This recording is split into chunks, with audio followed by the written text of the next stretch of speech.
In terms of baseball, baseball is fun. F is for F word to the Dodgers for basically ruining baseball. U is for unacceptable crap. N is for no baseball in 2027. Starting off the episode right, huh? Starting off strong. We're going out with a bang here. What better way to start off with a SpongeBob reference? Seriously. This Yep. side, not me.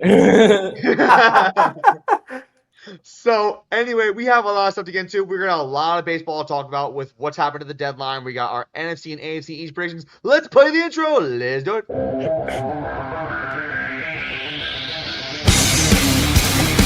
Flag football's almost as bad as amateur wrestling.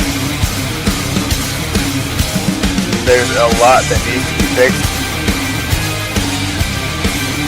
What are we even hearing about? Tiny rant here. I can't. Brian Cashman is as dumb as a doornail. The U.S. will beat Canada in the gold medal game. Guarantee! Get Anthony Volpe off of my team. Just give me my team.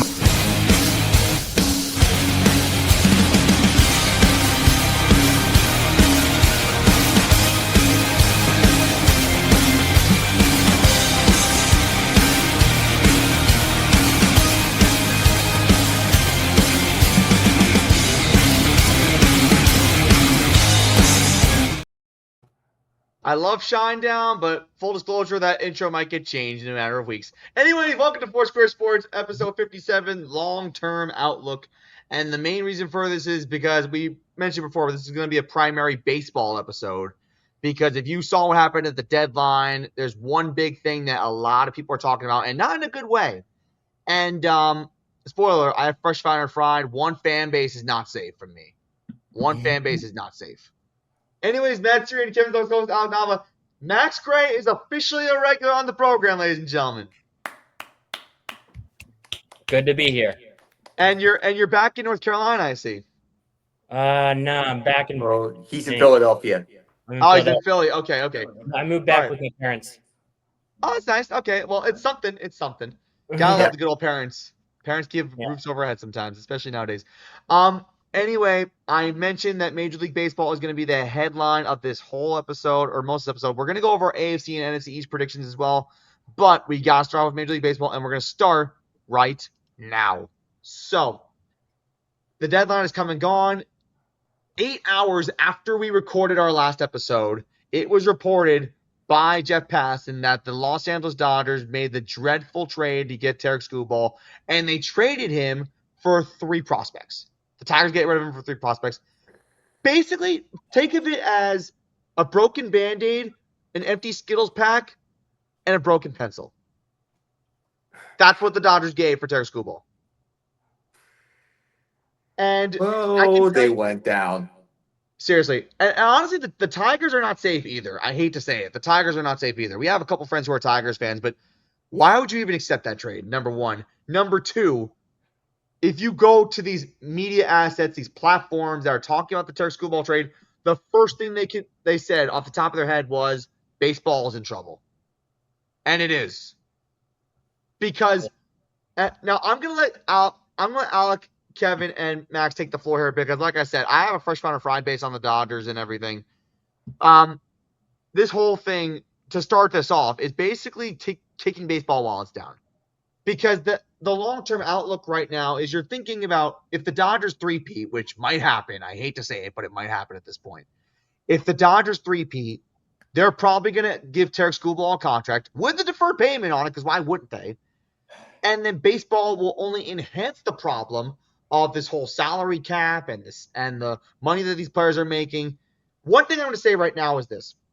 I said to Kevin before we came on, there's 3 glaring issues in Major League Baseball right now. That could be why we don't get baseball next year. 1, the Dodgers deferred payments because they're paying money. They're giving players money that they don't have.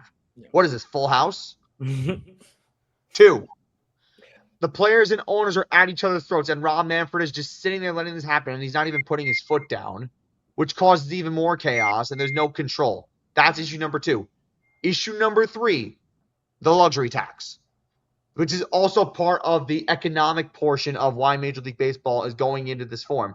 Now, again, Major League Baseball, the financial part of it all, I think every other aspect of the CBA that they want to cover, they covered.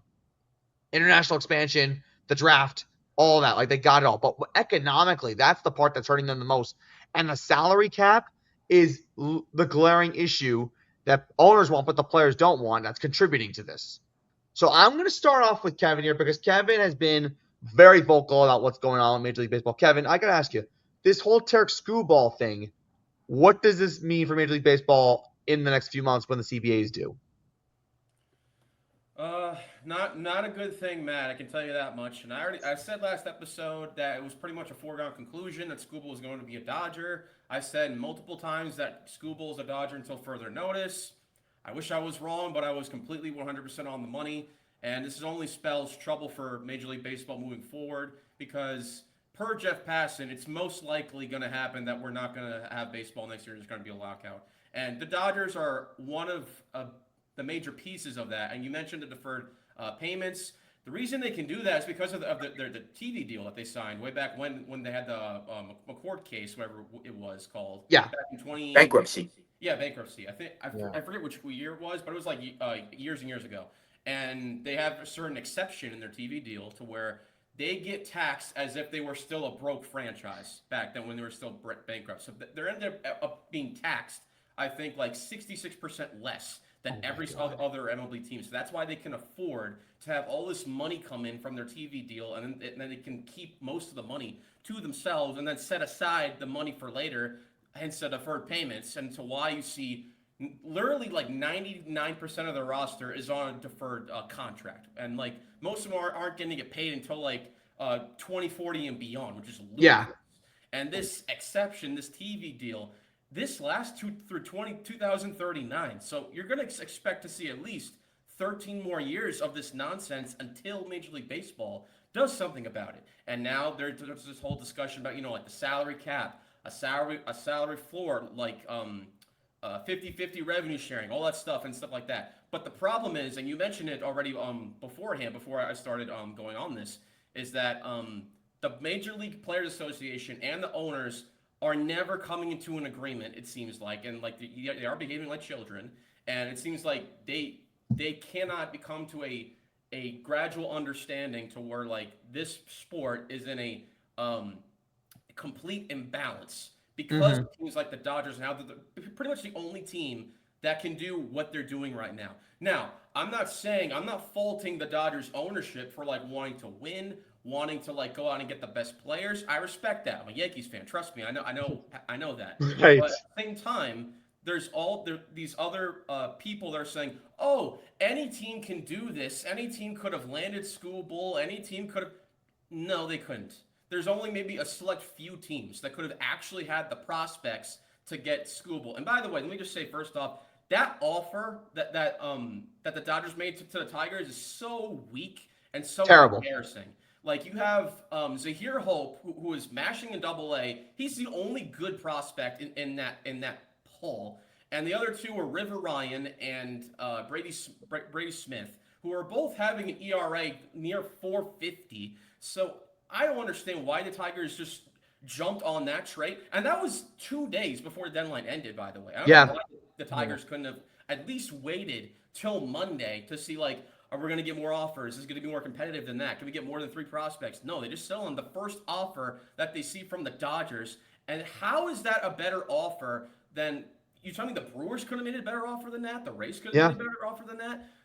Listen, I know I'm shocked that the Yankees were even in on Skubal, but like I'm pretty sure like the Tigers were asking for Lombard, and I'll get to him in a bit later. But right now, like it's just absolutely insane. And I've had this like I've seen this conspiracy theory like on Twitter saying like, oh, since the Tigers are not going to get Skubal anyway if they don't trade him because they can't afford him, because you got to remember they couldn't even afford his arbitration case. Yeah, that's right. So it's not like the Tigers are going to get him back anyway because they didn't have the money to. But other teams that could afford him, the Dodgers, Mets, Yankees, Red Sox, all the higher echelon payroll teams could have afforded him if he was a free agent. And Skubal has already said that his Dodgers were his first preference for if he does become a free agent. And now he's saying all this stuff like, oh, I hope that the Tigers are going to be involved in the free agent process. They're not going to be involved because they don't have the money to afford you.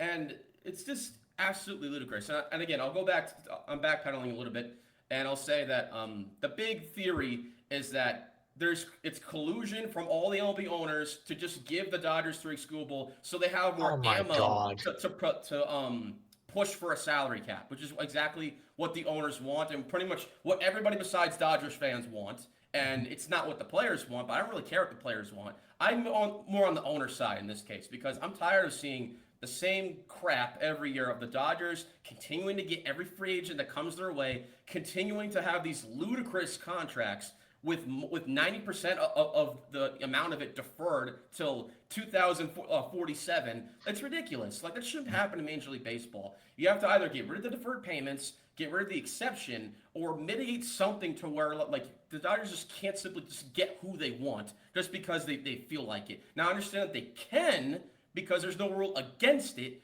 but MLB let it happen because they gave them that exception in that TV deal, in that bankruptcy settlement case years ago. So you can blame the Dodgers, but you can really you can blame on the cheap owners, but you can really blame it on Major League Baseball and Bud Selig, who was the commissioner at the time, for allowing the Dodgers to do what they're doing now. And that's a major problem. And we're going to lose baseball next year until the players and the owners can finally decide on an official agreement, and we can actually play a damn baseball game next year. I'm going to say this right now. The Dodgers' streak of deferred payments all started with that ridiculous Ohtani contract, where all but $20 million of that is deferred. That's 97% of Ohtani's contract that he's not going to get paid until 2039. Do you know how ridiculous that is? Ridiculous. Very.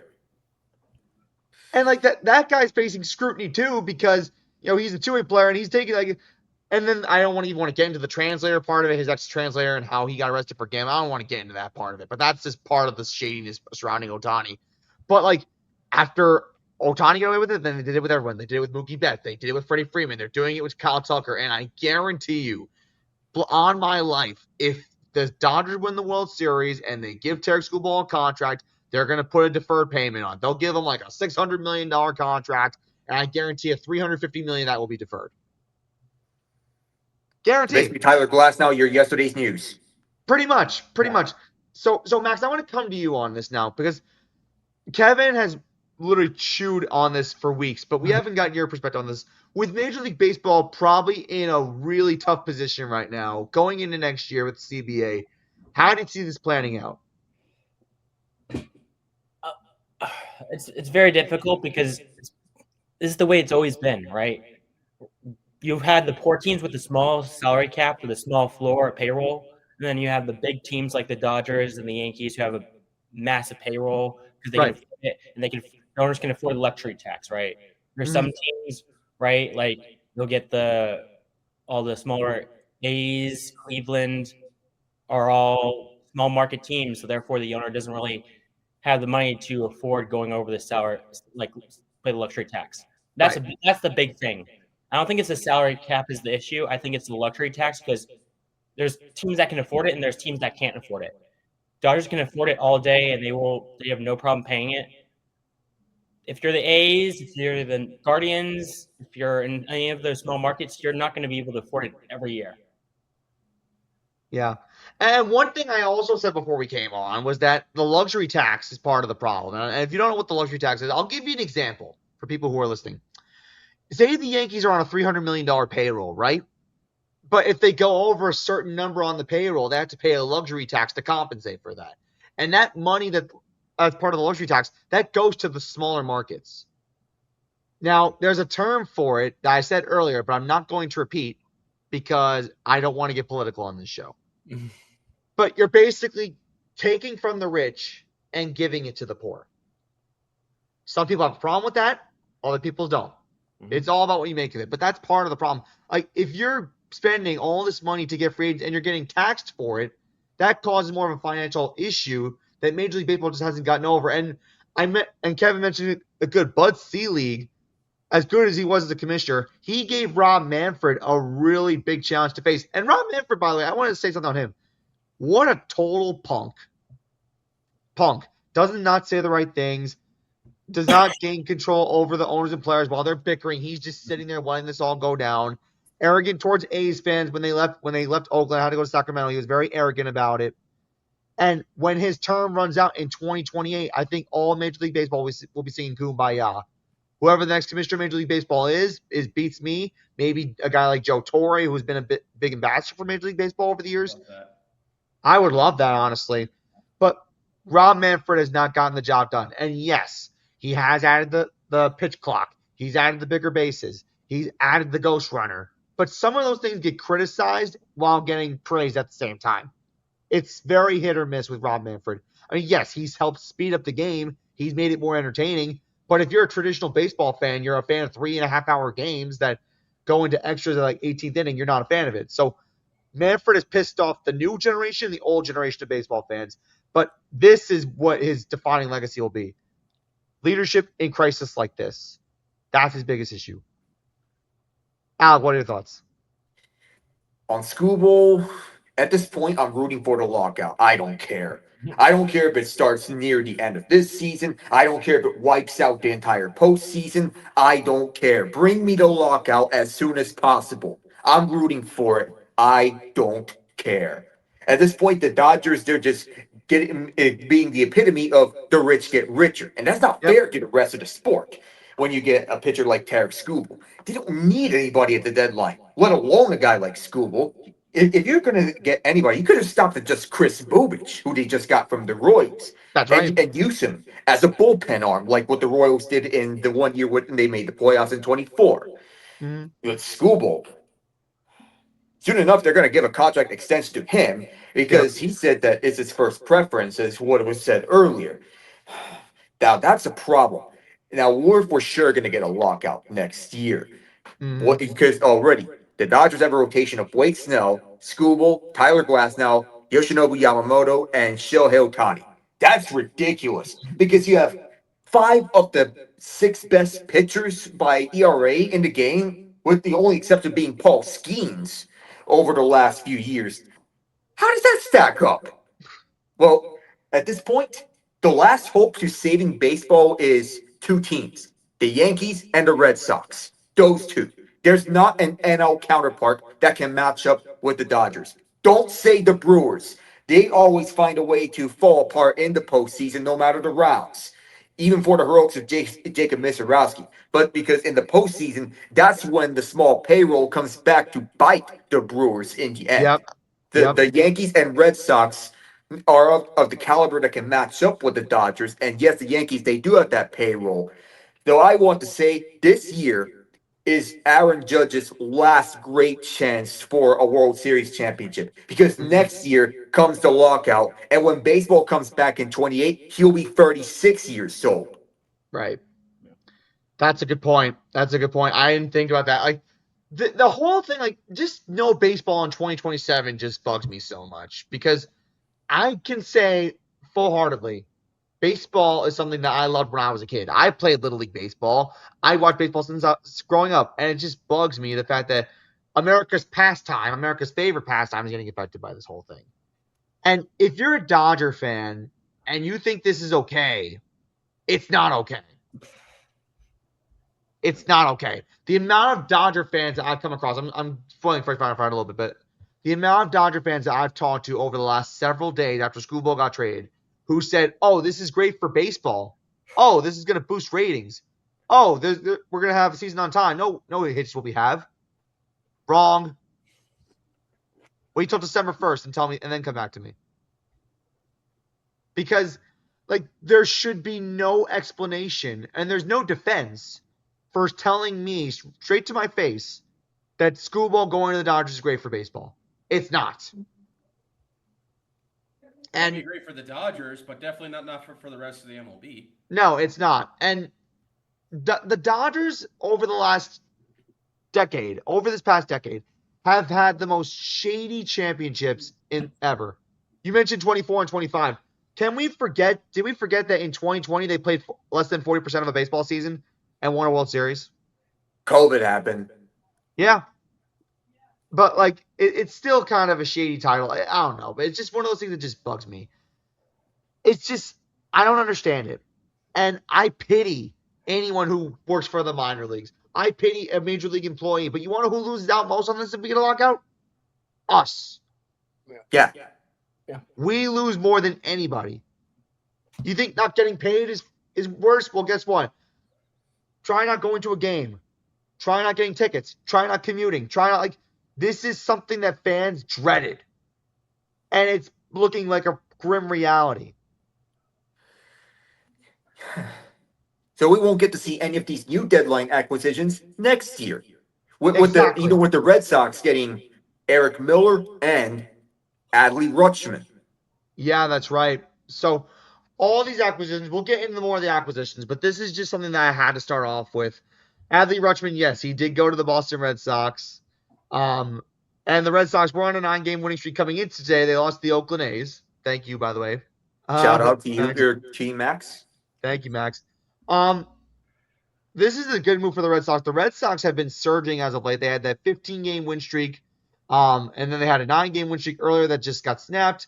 But Boston is surging. They're right behind the Yankees for that first wild card spot. And if you told me at the beginning of the season after they fired Alex Cora that this would be the case, I would have said you're absolutely crazy. But Chad Tracy has literally managed this team to perfection. Better than probably any manager in the American League could.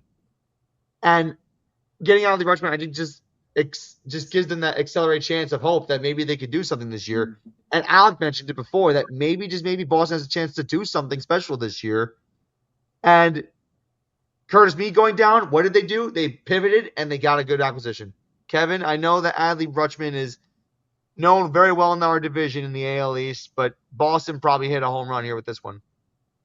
Yeah, absolutely. I mean, like you mentioned it, they got Curtis Mead before the deadline. Well, early before that happened, and at the time it was like seen as like a confusing move because they traded away Conley Early, and many of us thought, including Boston fans, thought that Conley Early was going to be one of the pieces to put as the future possible ace in that rotation, and so they traded for Curtis Mead, who was like having a good year this year with the Nationals. And they needed an infielder bad. And then as soon as he gets to Boston, he gets hurt the first game, sucks. And then, they pivoted. And then at the deadline, I mean, like it was them, the Yankees, and the Rays, I believe, that were like in like a bidding war for like Adley Rutschman services. And the Red Sox ended up winning that bidding war, albeit for 5 prospects, a massive overpay, including their number 2 overall prospect. Anginson, I think is what his name is, but big overpay. And he's hurt currently. He's on the IL, but he'll probably come back and do something for them. And they got Eric Miller to add a piece to their bullpen, so good for them.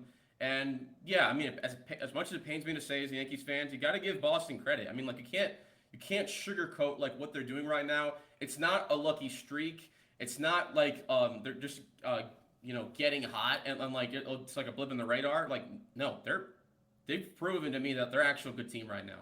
Because even with losing and firing Alex Cora, I was on the same boat as you, Matt. I thought that they were gonna like let that falter them and allow them to like spiral for like pretty much from then till now to the end of the season. I was completely wrong. I got to give Chad Tracy a lot of credit here because he's been doing a great job of coaching this team despite all those factors. And you got to keep in mind, Boston's doing this without Garrett Crochet and without Roman Anthony. So it's even more impressive. And they're doing it against, like some bad teams, some mid teams, and some good teams. They just swept the Dodgers. And that's really impressive. So I got to give them credit for that. They beat the Rays in the series, also pretty impressive.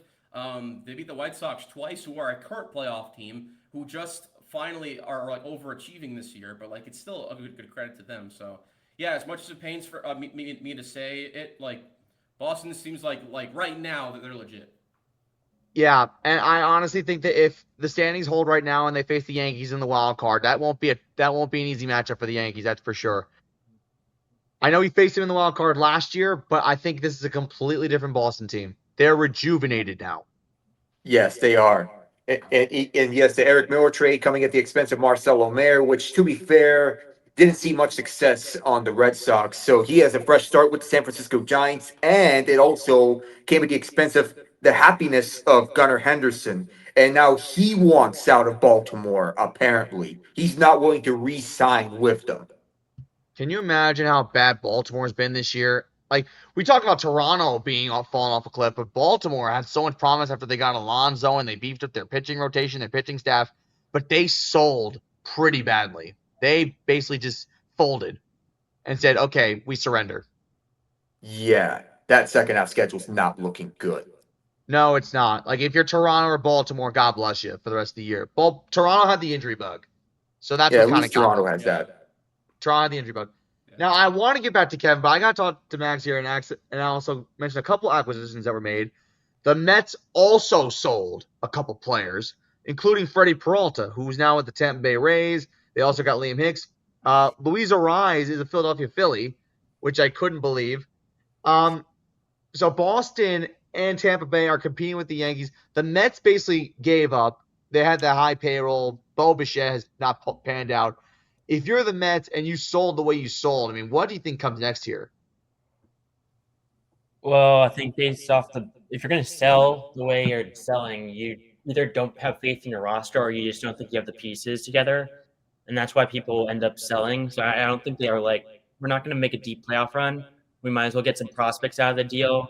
Maybe we get some people off our salary cap, and maybe make some room for our signings in the offseason. Yeah, They just, true. where you just give up. Yeah, and I think they just gave up. Think of it, Steve Cohen giving all this money. And that doesn't take away the fact that there's a possibility that maybe at season's end we might see Francisco Lindor out the door. Although, I don't know who would want to take on Francisco Lindor's ridiculous contract. No one. Who knows? Now, Kevin, I'm not going to bring Marcus Stewart in here, but we got to talk about the Yankees deadline and what they didn't do. So they got Luis Garcia to solidify first base. They got Elliot Ramos from the Giants. But if there's one thing that you and I were saying for a long time, the Yankees need a catcher. The Yankees need a catcher. The Yankees need a catcher. Brian Cashman even said catcher is a glaring problem. And what did they do at the deadline for the catcher? Nothing. So I know it pissed Ken off for doing this, but like if you look at the Yankees, it wasn't even just catcher. They didn't get a starter to solidify that rotation. They had other needs that they didn't address. They basically just got two big name free agents, but catcher was the glaring need. We were looking at Jeffers from the Minnesota Twins, didn't get him. We were looking at a couple other catchers, and we just passed on him. And if the catcher is an automatic out and you're fine with that, that's not good because Austin Wells and Ollie Sanchez have not had a lot of success this year, and they've just been back and forth, just struggling all season long. And if you say we have a glaring issue, fix it. It's as simple as that.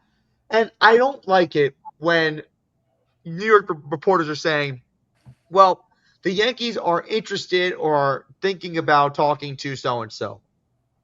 Put those words into action. Don't think if you're interested, go for it. It's as simple as that. I've said it before, but it really is just common sense. And I know the Yankees beat the Braves twice back-to-back games, so I guess that's a little bit of a consolation, but we had a bad series against St. Louis before that. And the Yankees are holding on to that first wild card spot, and it looks like the division is going to be tough going forward for the rest of the season. Kev, what happened? All right, Max is going to get a front row seat to this. It's time for another Kevin Yankee rant. Second time I've had to do. Oh boy. Here we go. Wonderful. So, the Yankees. Let's go to the deadline first, right? So you're right. The major issues of need were right-handed hitting catcher and a bullpen arm. The back end of the bullpen arm because Camilo Doval and Jake Bird were absolute garbage in the back of the bullpen. In fact, there were the two only glaring holes in that bullpen. And the good thing that Brian Cashman did was that he traded Doval away to the Pirates, and I hope he does well in Pittsburgh for Alec and his team. And he traded away Jake Bird to, I forget which team it was, the Nationals, I think. Nationals for the Luis Garcia trade. And again, he said that catching is clearly an issue, and he did nothing to address the issue. We had everyone, like before the trade deadline, was like, oh, Yankees most likely are going to get Ryan Jeffers. Wasn't available. If you either wasn't available or you didn't try hard enough to get him. And Hunter Goodman, I've heard talks with that. I didn't think that was going to happen because I didn't think it would make sense for the Rockies to trade him when he's so good. And they were probably asking for like high-end prospects. They were probably asking for a Lombard. I'm like, okay, whatever. Shea Langoliers looked like he was available. Then he gets hurt, so off the table. I get it. And then the Adley Rutschman, I heard the Adley Rutschman rumors. Like, oh, Yankees are very aggressive on Adley Rutschman. I'm like, okay, cool, awesome. We get a switch hitting catcher, and then we address that problem. We get rid of Ali Sanchez, and then it's cool. I'm like, oh, but Boston's like in the race, and Tampa Bay's in the race, and all those other teams are in the race for him. I'm like, okay, but like it seems like Yankees could get this done here, and it's like they're in serious talks.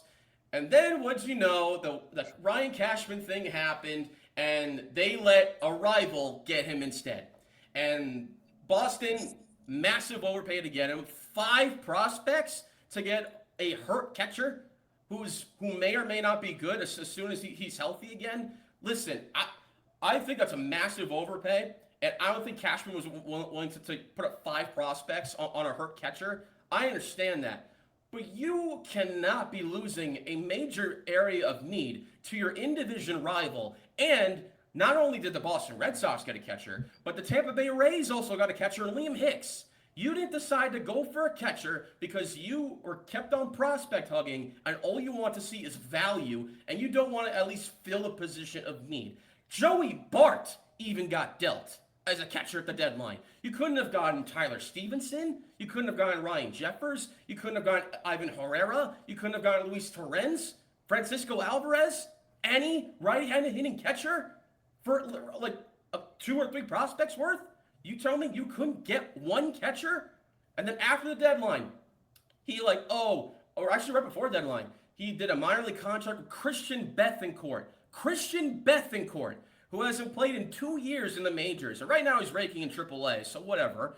And then we just signed Mitch Garver to a minor league deal. That is our answer at catcher for backup. That's a terrible job on the catching side by Brian Cashman. I would argue that not getting a reliever is worse than not getting a catcher because it's pretty rare when Brian Cashman doesn't get at least one reliever at any deadline. Even in 2023, when the Yankees were 82-80, he made one trade, and it was a reliever. It was Keenan Middleton from the Chicago White Sox, and he was okay for us. But that was the only trade he made. At least he always gets some form of bullpen help. He did none of that this deadline. That is crazy to me. Because not only did you trade away Giovanni Cruz, who I can't believe that the Yankees just simply didn't believe in him, because he was very good for us, and decided to send him down, and then bring him back up until later, right before the deadline, and then trade him away. And it's the guys that we got. Luis Garcia Jr., I mean, that was our 5th need. Like, okay, a platoon bat to pair with Rice and Goldschmidt. So, Goldschmidt is a first baseman who can hit lefties pretty well. And then you just get Luis Garcia Jr., who's a lefty first baseman, hits righties very well. So you got a platoon bat at first. That's like our 5th need. And luckily for Luis Garcia Jr., he has led the National League in slugging percentage this year, so cool. He got a home run in his first game as a Yankee, awesome. But that's not a major need. And then 20 minutes before the deadline ends, I'm like, okay, I need a righty outfield bat, I need a catcher, and I need a bullpen arm. Cashman, where are they? And then I saw we got Heliot Ramos, right hitting outfielder. I'm like, okay, cool. He can play left field for us. He matches lefties apparently, and his overall numbers are fine. And then the 2 other major areas of need you did not address. That is terrible. It's one of the worst deadlines in the Brian Cashman era. I think it's even worse than the 2023 deadline because in the 2023 deadline, the season was already lost when Aaron Judge got hurt and he was gone for half the season. So why not even try? But this season, you're pretty confident that Judge is going to come back at some point, along with Stanton and Bellinger. But you choose not to get reinforcements until those guys come back, and you choose to not address the major need, which was catcher, and you didn't even get one bullpen arm to help you in the back end of the bullpen. We're calling up Yeri De Los Santos for the 3rd freaking time, and that's garbage. You didn't have another righty you can use. Fernando Cruz is struggling whenever his splitter's not getting swings and misses. And you don't have another righty who can give you swing and miss stuff other than Bednar, who's your closer. So you didn't even try.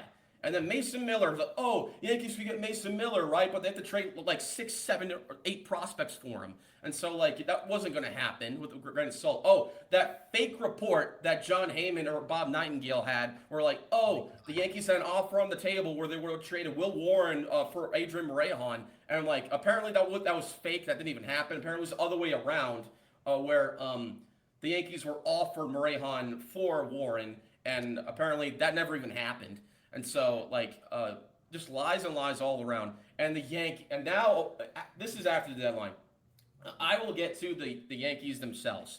Their pitching, really good. Excellent to a point. Our rotation is good. Our bullpen is overall fine. It's not any worse. And it gets better with no Doval and no Bird. It's fine. Number one. Yes, exactly.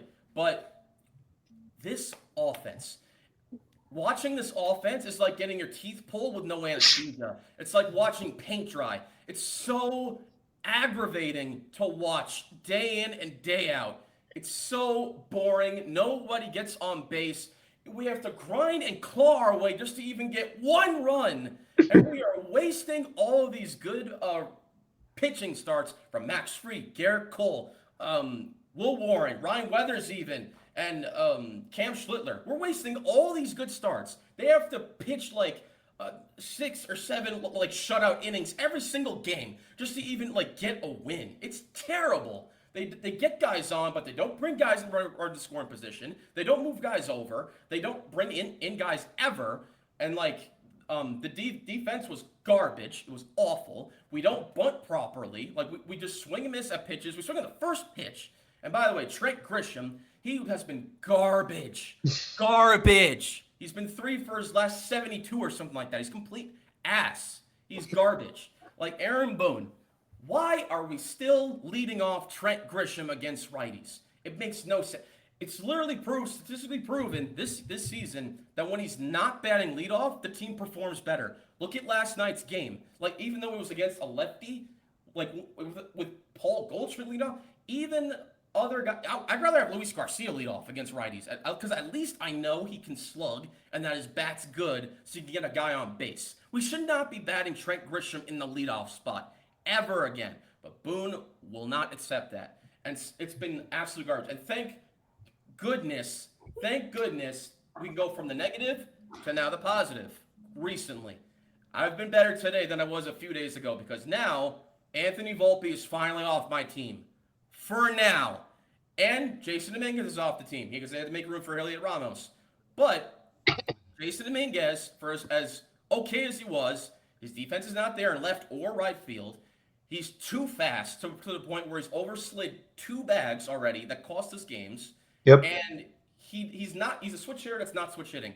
He was a better lefty than he was a righty in years past. This year is the complete opposite. He's a better righty than he is a lefty. And he's not performing consistently well enough at the plate to justify a spot in this roster as of right now. I hope he gets right in AAA, and I have no doubt he'll come back up as a bench piece or something like that. I hope Volpe stays in AAA forever. Yes. I do not want him on this team anymore.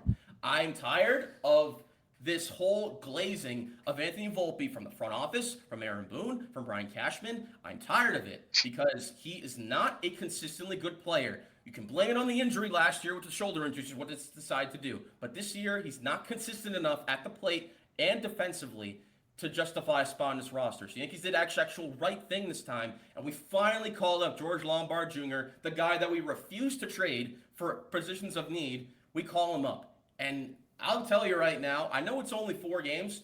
He has looked spectacular. Yes. In those 4 games. The Yes. defense is liquid. It's so fluid, so smooth. Anthony Volpe, he wishes he can be what George Lombard Jr. is defensively because he's made spectacular sparklers of plays at short. Whenever the ball's hit near him, he gets it, and he makes it an accurate throw. Offensively, he had a home run in his first game. He had a walk. He has great plate discipline. He had 2 back-to-back challenges overturned against Chris Sale, one of the best pitchers like in recent memory. He did that today. He had a home run the other way for his second home run in right field in the judges' chambers. And he's really good on both sides of the ball, defensively and offensively. And the good thing about it is Spencer Jones, who got called up for like the second or third time, he's been swinging a good bat, and he's been playing solid defense. And Boone decides to put him Lombard first and then Jones right after him. And that's a key combination, in my opinion, because you have a guy who hits for high average and has great plate discipline to get on before your lefty masher and Spencer Jones is hitting the ball better and can get 2 runs on the board if Lombard can get on. He has speed. That's a good combination. And yes, Luis Garcia and Heliot Ramos will help in the offensive department. And the defense on the left side, I'm not worried about at all at this point because Lombard is money there so far in 4 games. If you continue this level of play and just give me like 3 to 5 runs per game, that's all I'm asking. I'm not asking you to like mash your way to like 10 plus runs per game. Mm-mm. I'm not asking you to like hit 10 hits per game. I'm just asking you to get the guy on and get him over. Make a productive out. Get guys in. Start passing the baton, as Aaron Judge likes to call it, and trust in your other guy. And don't try to think too much at the plate. Stop chasing pitches when you shouldn't be chasing, and start having a better eye for the ball. And another good thing is Rice is in a bad slump, but he broke out of it two nights ago when he hit that game tying single. And He did. And we got on base twice today. And Austin Wells, I have given him a ton of crap this season because he deserves it. He's literally the worst hitter on the planet until recently. Recently, he's been hitting the ball pretty dang good. And I got to give him massive credit for that. I don't know what he's changing, but continue to do what you're doing because that is the key here. Austin Wells finally having a pulse offensively. Lombard and Jones back-to-back in the lineup producing. Rice getting out of his slump. And even Ryan McMahon.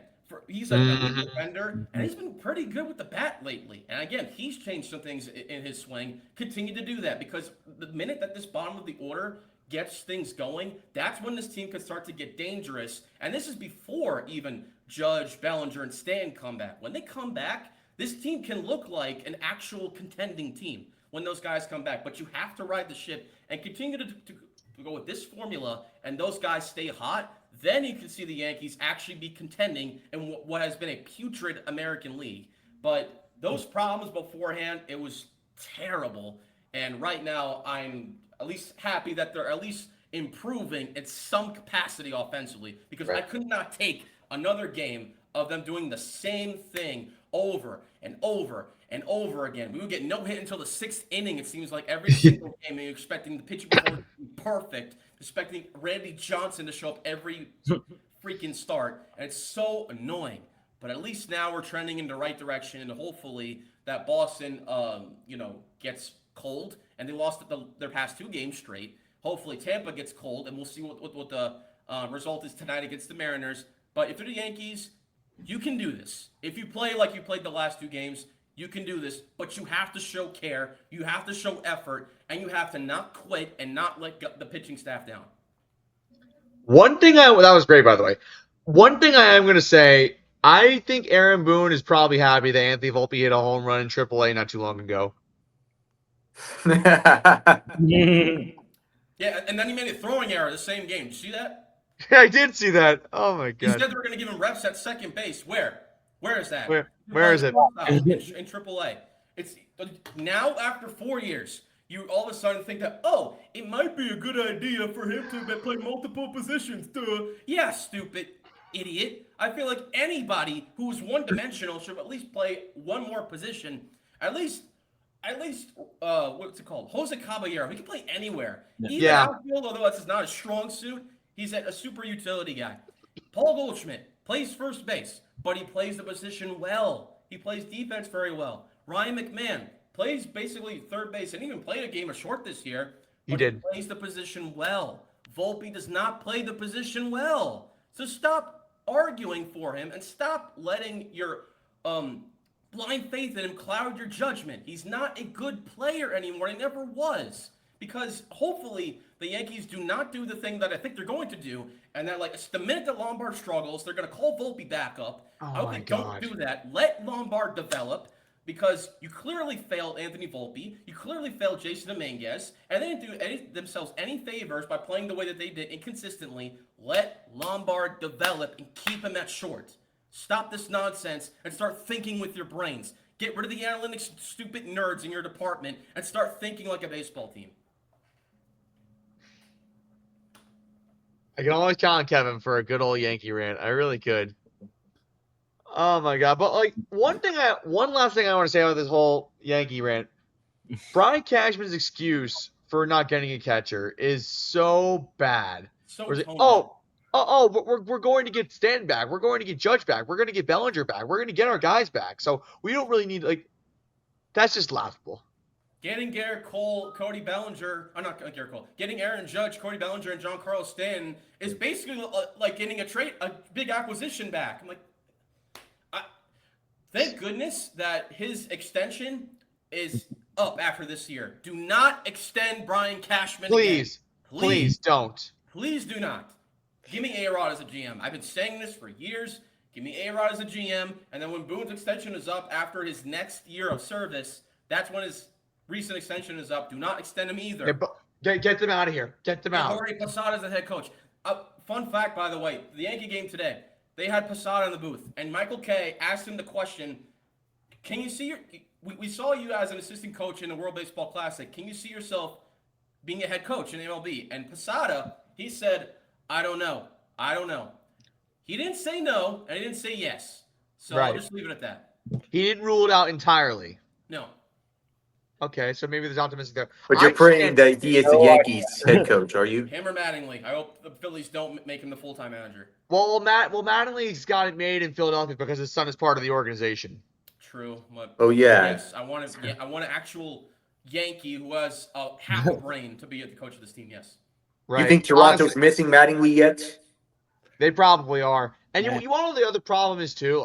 It really depends on how bad Hal Steinbrenner is in thinking. Yeah. That's also another part of the problem.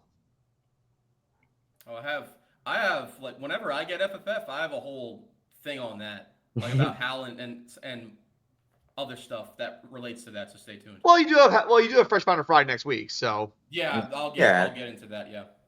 that could be a next week thing. Yeah. So real quick before we actually we want to get into some NFL stuff because there have been a couple major stuff going on in the NFL. We officially have football back some way, shape, or form. We had the Hall of Fame game last night. The Hall of Fame induction ceremony was today. Drew Brees gave a phenomenal speech, and probably one of the best Hall of Fame speeches I've seen. Now, as far as who's eligible in 2027, you got some pretty controversial names on there. You got Adrian Peterson, you got Antonio Brown. You have Belichick still up there. Eli Manning is still on there. Ben Roethlisberger. Ben Roethlisberger. And I made a vouch for Ben Roethlisberger, by the way. I said that he was probably one of the best quarterbacks of that generation. Oh, yeah. And Alex was like, well, Ben wasn't a media darling. Who cares? You don't have to be a media darling to be a Hall of Famer. Yeah, that's true. As was the case with previous Hall of Famers who weren't exactly media darlings. Belichick, eventually. Hell, even Terrell Owens wasn't a media darling. He was not. He's the opposite. So, I want to know, I was touched by Roger Craig's speech. Oh yeah, that we learned that he had dementia. Yeah. Well, man. That was both touching and heartbreaking at the same time. That was heavy to hear. That was really heavy to hear. The man was Christian McCaffrey before Christian McCaffrey. If you know, you know. He was the first guy to have 1,000 yards rushing and 1,000 yards receiving in the same season. Yep. He was a trailblazer for these running backs who have to do everything now. So I hope that Roger Craig actually gets through this dementia. I mean, it sucks to hear him go through this, but the Hall of Fame weekend was it was nice. The Hall of Fame game was actually kind of entertaining. 33-30, Carolina Panthers won. Haynes King step up to the throne. What a performance he had. And Speaking of trailblazers. So on top of that, we also had a big time acquisition. For the Detroit Lions, they had an extension that they finally made. Jahmyr Gibbs becomes the highest paid running back in the NFL history. A 3-year, $67.75 million contract that could go up to $75.75 million. And if there's one thing that Kevin and Alec and I have been saying on our chat is that Jahmyr Gibbs will probably get paid $25 million in average annual value. And if you don't know what average annual value is, it means how much money you get paid per year. And Jahmyr Gibbs is worth every penny of that. So if he goes up another $8 million in his contract, I'm pretty sure that's going to be the case. And it made sense because you lost David Montgomery to the Texans. He's going to be your bell cow running back moving forward. The Lions are a playoff contender. They're probably going to bounce back this year. But well deserved. Alec, what do you think? Oh, Sonic deserves every single penny of this. Yes, that's Jameer Gibbs' nickname. Yep. Well, he led the NFL in touchdowns the year before last year. He had 18 last year, and he's worth every penny. The fact that he has emerged at this caliber shows how good he is. And yes, that broke David Montgomery out of the question. So Knuckles is off to Angel Eye, Houston. So Isaiah Pacheco comes in and to replace Montgomery. Well, replace in quotation marks because nobody can really replace Montgomery. Now, initially, the decision to pick Gibbs at the position he's had was questionable because the Lions already had DeAndre Swift and Jamal Williams. Both were let go. So the decision made more sense. And it continues to make more sense every coming day. He is the speed guy, and he is the all-around guy. And he deserves it. And a big part of it, too, is that you look at these running backs who are starters for their teams.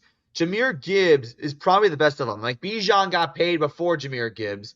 And I get the Falcons have a lot of talented skill position players, but the Falcons are like probably going to be a bottom of the barrel NFC South team this year. The Lions you're looking as a possible Super Bowl contender. And they still have to pay Brian Branch and Sam Laporta now, and not to mention Jack Campbell. Like the Lions got a lot of financial decisions that they got to make. But this was just the first start of it. This was just the start of it. Now, I can't help but talk to Max here. And Max, like, I know that Jameer Gibbs, he's in the third or fourth year of his career already. He's proven to be one of the better backs in the NFL. Definitely a good fantasy pickup if you're a fantasy person. You're looking at players to draft. Jameer Gibbs is on the table. But, I mean, does this make sense for future deals? Like, you look at guys like Bijan, he got paid. Jameer Gibbs. You're probably going to see astronomical numbers for future backs in the future. But do you think this sets a precedent for running backs now that we're probably going to see backs get paid over $20 million a year? I think that's where it's going to go because in the past, right, you didn't pay the running back and you kind of had them for 3-4 years where he was amazing, and then you let him go before he gets too old, and then you drafted a new running back to keep going a circle aspect. Now the fact that you're drafting them higher and higher now, right? You're drafting them now at 3, at 7, at top 10 now. Yep. That was basically unheard of for someone to do even 7, 8 years ago. And a lot of that was because I think Saquon was the domino effect of taking it that high. Yeah. So what comes with the idea of when you're drafting a running back that high, that the higher you draft him, the more the rookie running back contract's most likely going to be. So you're going to pay these guys regardless now. So like the rookie contracts are now bigger than they once were, where it's like the times where you're not going to pay him, it sort of hinders you. Mm-hmm. Right. And you're kind of like in a rock and a hard place where you just can't really, what are you going to do? You either have to pay them or you're basically will have one deficiency of your game because you don't know what your backup running back's going to be. Right. And we see that also. I think that's going to be a big turning point of you're going to start paying these guys because you draft them this high because you're not going to get rid of a guy you drafted at 6 or 7 when Bijan went top 10, top 15, right? If you're gonna put it that high, you're gonna go ahead and pay the guys because you gotta sort of make them happy because you put all the effort into that. And running back is a very strange position. Yes, they are the all-around players. They do everything. They run, they catch, but they also take a beating, and they don't last as long as quarterbacks and wide receivers do. So that's probably one of the reasons. But like, they're so valuable to an offense. So I can definitely see where you're going with this. So one last story before we get into break. This revolves around the Super Bowl favorites, the Los Angeles Rams. Aaron Donald was at the Rams facility in a workout without a football helmet. He had pads on, but he had no football helmet on. And apparently from what Rams scouts are saying, what Rams trainers were saying, it was a good workout. So that begs the question if indeed Aaron Donald is going to come out of retirement. And if he does come out of retirement, I pity opposing quarterbacks because you'd have Myles Garrett on this side and Aaron Donald on one side. Aaron Donald has a Super Bowl ring. He retired after the 2022 season. He spent the last 3-4 years on the couch. His wife kind of mocked and said, oh, he's not going to come out of retirement. But now, Aaron Donald doing a great workout, that's nothing new. Guy's a freak of nature. So this honestly is not a big surprise to me. Now, the question I have for you, I'm going to go to Max and Kev on this one. Max, when it comes to Aaron Donald, do you think we're going to see a contract? Do you think he's going to be back for a couple of years? Do you think he's going to come back for a one-off? Like, where do you see this going? I kind of see this where it's either going to be a one-off or maybe it's going to be a 2-year deal. I don't think it's going to be like a 4-year deal because I think he'll be like, I want my guaranteed money. I'm going to take it 1 year at a time because he's probably not going to want to put his effort into 4 years if you're going to just come out of retirement, you know? That's fair. Yeah. Kevin, your thoughts? Yeah, I have the same sentiment as Max. I don't think it's going to be a long-term deal. I mean, like, Aaron Donald saw what Phillip Rivers and OBJ did, and like, oh, if they could come out of retirement, I can do the same. Or like, I don't think it's going to be more than a 2-year deal. If anything, it's probably just going to be for like maybe a year at a time. See like where you're at health-wise. So like maybe I can win a Super Bowl, maybe I cannot, but like we'll see what happens. And like I said before, when we get to our Western Division predictions next week, I have the bar set really high for the Los Angeles Rams, whether they get Aaron Donald or not. Because I think this is probably going to be the last great year you're going to get with Matthew Stafford, as long as his back holds up. I think Myles Garrett's the best pass rusher in the game right now. The offense looks incredible. I think if you're going to add on to a strength, I think that's what the Rams are going to do, Alec. That's a literal God squad. And I know we're going to be teasing this a little early, but come on. Matthew Stafford, Puka Nacua, Devontae Adams, Myles Garrett, Aaron Donald maybe, Trent McDuffie. They just got Jalen Watson. They did. Byron Young still there, opposite Myles Garrett. Come on, man. Yeah. Like, the Rams will probably be the favorites to win the NFC, maybe even win the whole thing, depending on how the AFC does this year. I know the AFC has been a typically strong conference, but the Rams are basically like, okay, let's put that to the test. And also, Les Snead, as much as you don't like him for forfeiting draft picks to build a future now, it's worked. The Rams have a Super Bowl already. I mean, John Seahawks have some competition. They did. And honestly, I think Seattle might take a step back. When we get to our NFC, go ahead. Who knows? Who knows? The great enigma of the NFC West, except for the Arizona Cardinals. I mean, poor Marvin Harrison Jr. He doesn't seem right at all. I recommend he sees a psychologist. I know one. Mm-hmm. Don't tell me I know what you're talking about. I don't have my shades with me. I can't do it. Yeah, no. Just keep the shades over here. He might come around eventually. All right. So we're going to take a little bit of a break. We have our sponsor. And also, I do want to mention, I got to give a shout out to my friend Claudia. We're going to talk to her next week about Boozy Events Co. And Max doesn't know about this ad, but when we did the NBA Finals Game 5 call, we aired a little bit of an ad for a good friend of mine, Boozy Events Co. And if you want to hear it, Max, it sounds like this. Summer's just around the corner, and if you're ready to plan for a special event, you need Boozy Events Co. Boozy Events Co. is a mobile bartending and event staffing service that is based in Morganville, New Jersey, that does parties and all other events across New Jersey, New York, and Pennsylvania. With the best quality out there, this is a service that you'll keep using every time over the summer.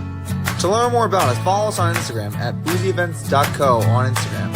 And also call us at 732-272-2293. Boozy Events Co. Let's get boozy.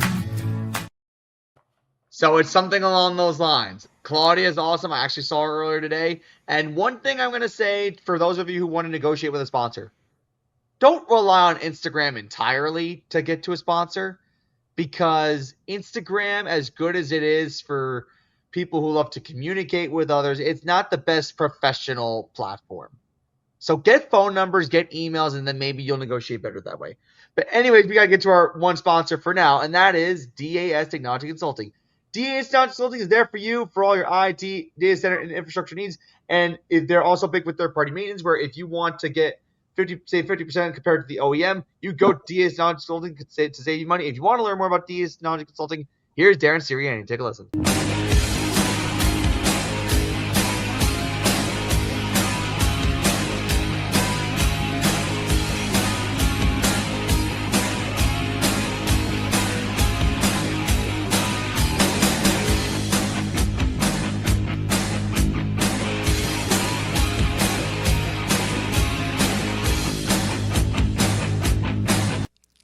Our mission is to deliver high quality, scalable, and secure data center services that ensure seamless operations for clients across various industries, offering best-in-class data center services all under one roof.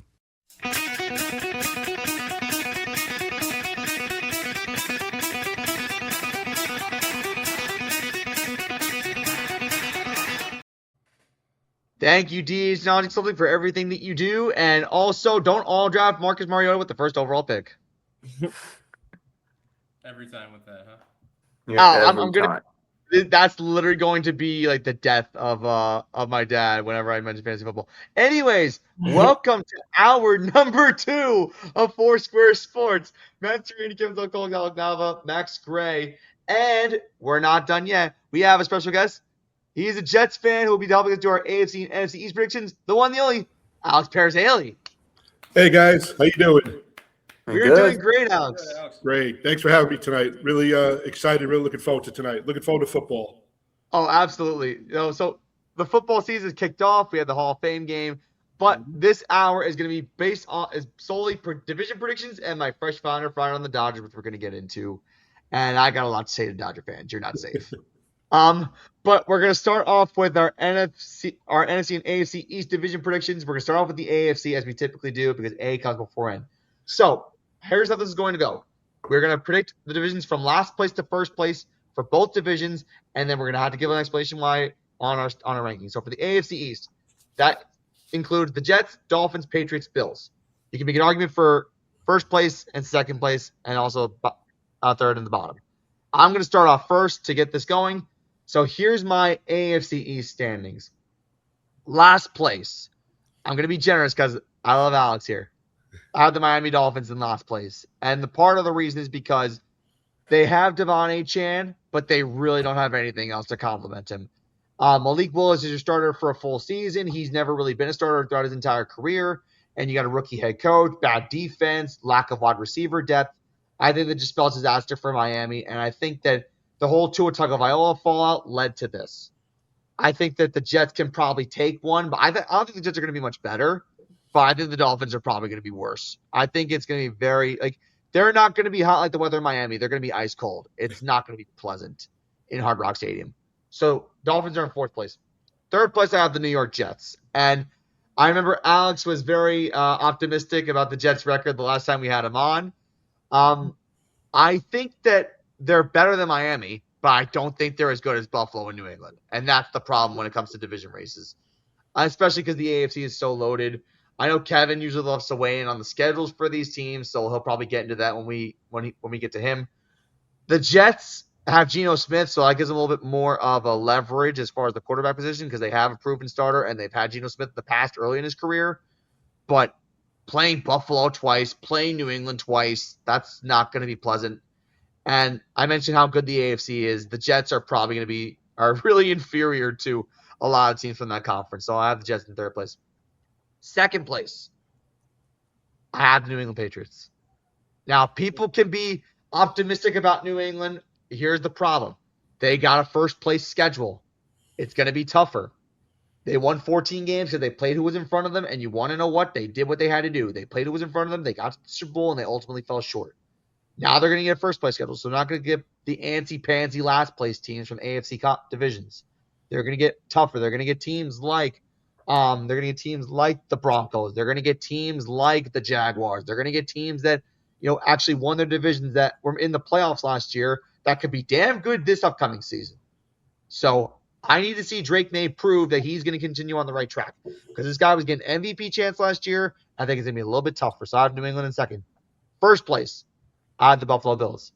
Despite the coaching change, Josh Allen is still there. A lot of your key pieces are still there. You got DJ Moore in the offseason to help out at wide receiver. So I think overall there's a really positive outlook for the Buffalo Bills. They're getting that new stadium this year that is in Western New York. So I think there's a lot of optimism. Now, the problem with the Buffalo Bills relates to the playoffs and if they can actually advance in the playoffs because that's been their Achilles heel. But as far as winning the division goes, I think it's going to be tough. I think those games against New England are probably going to determine who wins the division. But if Buffalo can at least split with New England, I think they can win the division. So from first to last, I have Buffalo, New England, New York, Miami. Alex, I'm going to come to you here. Who's in last place?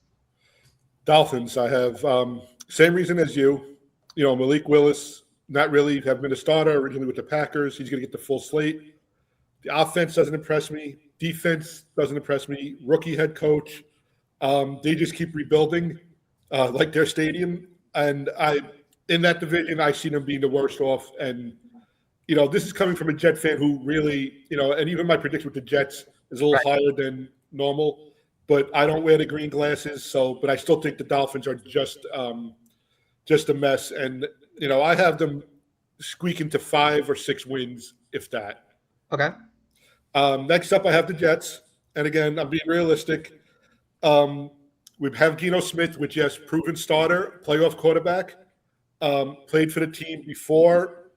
Of course, he left the team after getting hit by his own teammate in the locker room the following year. Mm-hmm. And then we have Geno Smith, who last year really took a downward spiral. So which Geno Smith are we going to get? Right now, his off-the-field antics have me scratching my head. Okay. You know, and it brings me back. I remember the year that Geno, I believe, was under Rex. They went to San Diego or Oakland. They were in the West Coast, and Geno missed a meeting because he said he never set his clock on his phone. Yep, I remember that. You know, and that doesn't happen. The phone automatically goes. So, you know, I hope that Geno proves me wrong. I love that Breece Hall is back. I love that Garrett Wilson has some help. I think we have a good offensive line that's strong. Our weakest link, and I'm going to take Geno Smith out of the equation because I think Geno Smith's a Band-Aid till next year, Aaron Glenn. Yeah. Did he learn from last year? Is he going to continue with his philosophy from last year? Did he mature? So I have them getting 9 wins, and I did tell you that the first time I was You did. 9-7. You know, I don't see them beating New England. I don't see them beating the Bills. I'm hoping for at least a split with one of those teams. You know, the Browns, the Raiders, but other than that, you know, another year, 16th season without playoffs. Yep. Here's my toss-up now. I have the Bills in second place, and I'll give you the asterisk why. So I always look at Josh Allen as being the Super Bowl MVP, regular season MVP, because they just steamroll through the season most of the time. He's like a robot. New coach, new stadium. I think the stadium is going to add to their prime time and their flair. I see them winning at least 12 games, possibly 13. Mm-hmm. So I see them in second place, and the only reason why I don't see them in first place is you never count out the Patriots. Now, I have the Patriots in first place, and again, I have an asterisk for them as well. The first thing was last year a fluke. Like you said, they played the teams in front of them. This year they have a first place record that they have to play. Mm-hmm. How do they handle that? The Vrabel situation, his off-field situation, the offseason, seems to have taken a little bit of a slowdown. And the Patriots are good at kind of putting on lipstick on a pig, so to speak, when they have this adversity, whether it was Spygate, the Deflategate, Aaron Hernandez. So I think the Vrabel thing is going to be pushed to the side. But can they handle a first place, schedule? That's my only difference there. I think the Patriots will take a step above the Bills. I think the Patriots win the AFC East. I don't know how far they go, but I just think they're a better team all around if Vrabel continues to do what he does. I like their quarterback, even though he's not at his peak. I think he's really, really good. He's proved he's really, really good, and he can get better. And as a Jet fan, I never count out the Patriots. So I have Dolphins, Jets, Bills, and Patriots on top. Okay. I feel like first place could really be a toss-up between the Bills and the Patriots. So it's going to be interesting to see what the rest of the panel says. Max, you're next. So on fourth place, I have the Dolphins. There's literally no one on that roster. I don't know what they're constructing over there. There's nothing really even entertaining sort of to look at when it comes to how they built that team. And for that reason, I think they're going to be 4 wins, 5 wins, and they're not going to basically be competitive, I think, this year when it comes to within the division. Mm-hmm. And then I would say that next to I would say is the Jets in third place because I think they're a little bit better than Dolphins. I trust their defense a little bit more, but it's not like you're splitting hairs. I think at that point between 3 and 4. But then the interesting is, I think second place, I think is going to be the Patriots Mm, because of what we just mentioned beforehand, right? The first place schedule, I think it's a little bit it's gonna be a little bit different because last year they had a third, fourth place schedule, which is a little bit different than having a first place schedule. I still believe that the Patriots will end up being a playoff team. I just don't think that they'll win the division because of the schedule that they have at hand. And then a first place, I would say it would be the Bills because they do not have a first place schedule. I will trust Josh Allen when it comes to at least the regular season play.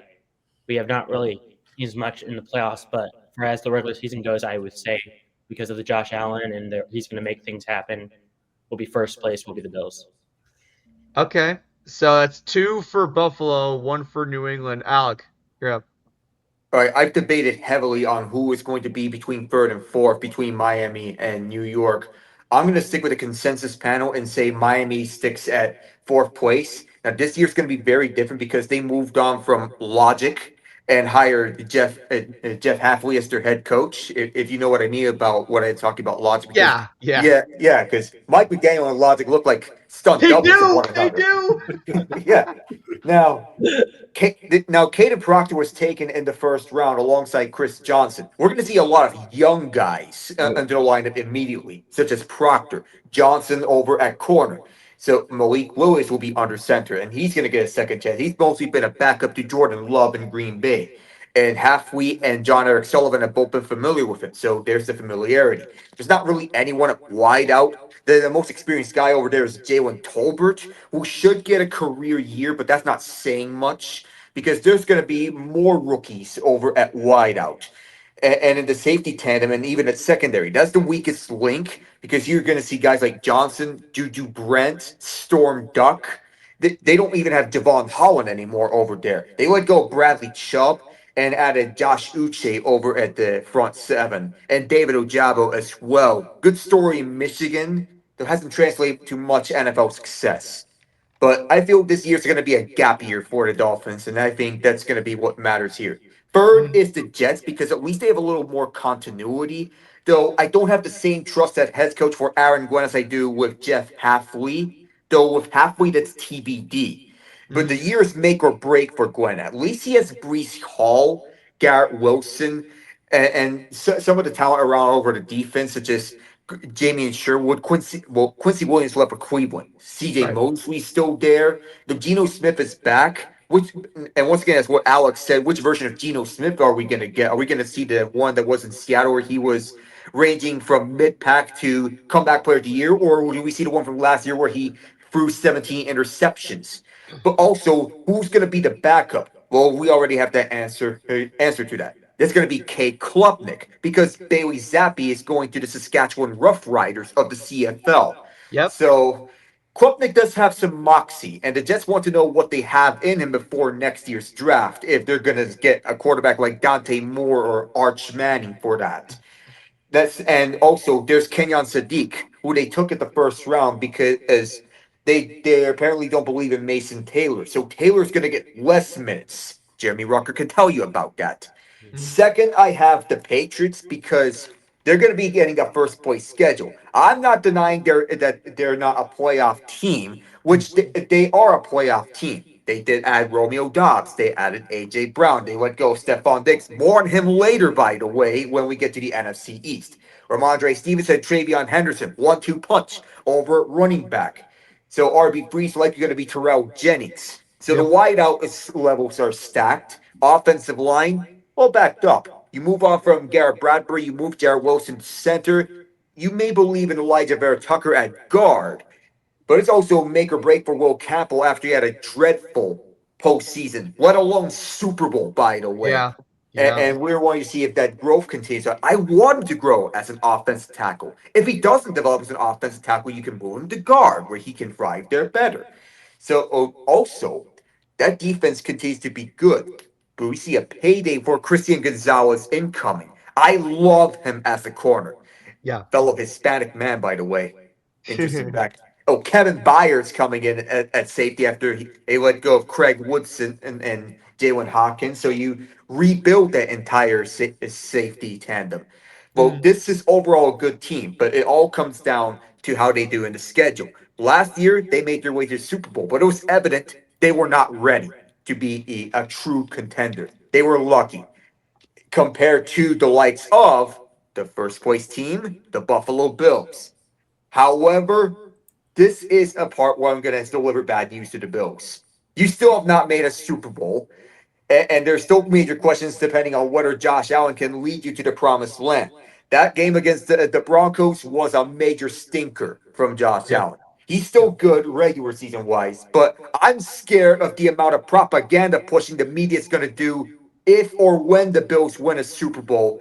Right. And I'm afraid that if Josh Allen gets a ring, the media is going to do everything in their power to erase Patrick Mahomes' legacy. Oh, And it forget makes it. Mahomes haters want to defend Mahomes. Oh my goodness. I dread that day at this current moment based on what I saw in that Broncos game. However, I will have to give some praise to the Bills that they did do some address some issues here. Edge rusher, you add in Bradley Chubb to complement Greg Russo. You add DJ Moore to add to the receiver room. Kalushik here needs some help around the receiver room because Cookie Boy. Yep. If you know, you know. Oh man. Okay. 3 for Buffalo, 1 for New England. Kevin, you're up. Okay. Fourth place, again, I'm with the consensus of everybody else here. I have the Dolphins finishing last, and you're exactly right, Matt. I mean, besides Devon Achane, I mean, who else is on that roster that you can realistically see like do any semblance of anything offensively? Their defense, I think is not anything too good. And offensive wise, they lost Tyreek Hill to the injury. He's not on the team anymore. You traded Jalen Waddle to the Broncos, so that only boosts the Broncos' chances to win their division. And it just seems like that they're heading in a backwards direction. I mean, yeah, we'll see what Jeff Hafley brings in his first time coaching for the Dolphins.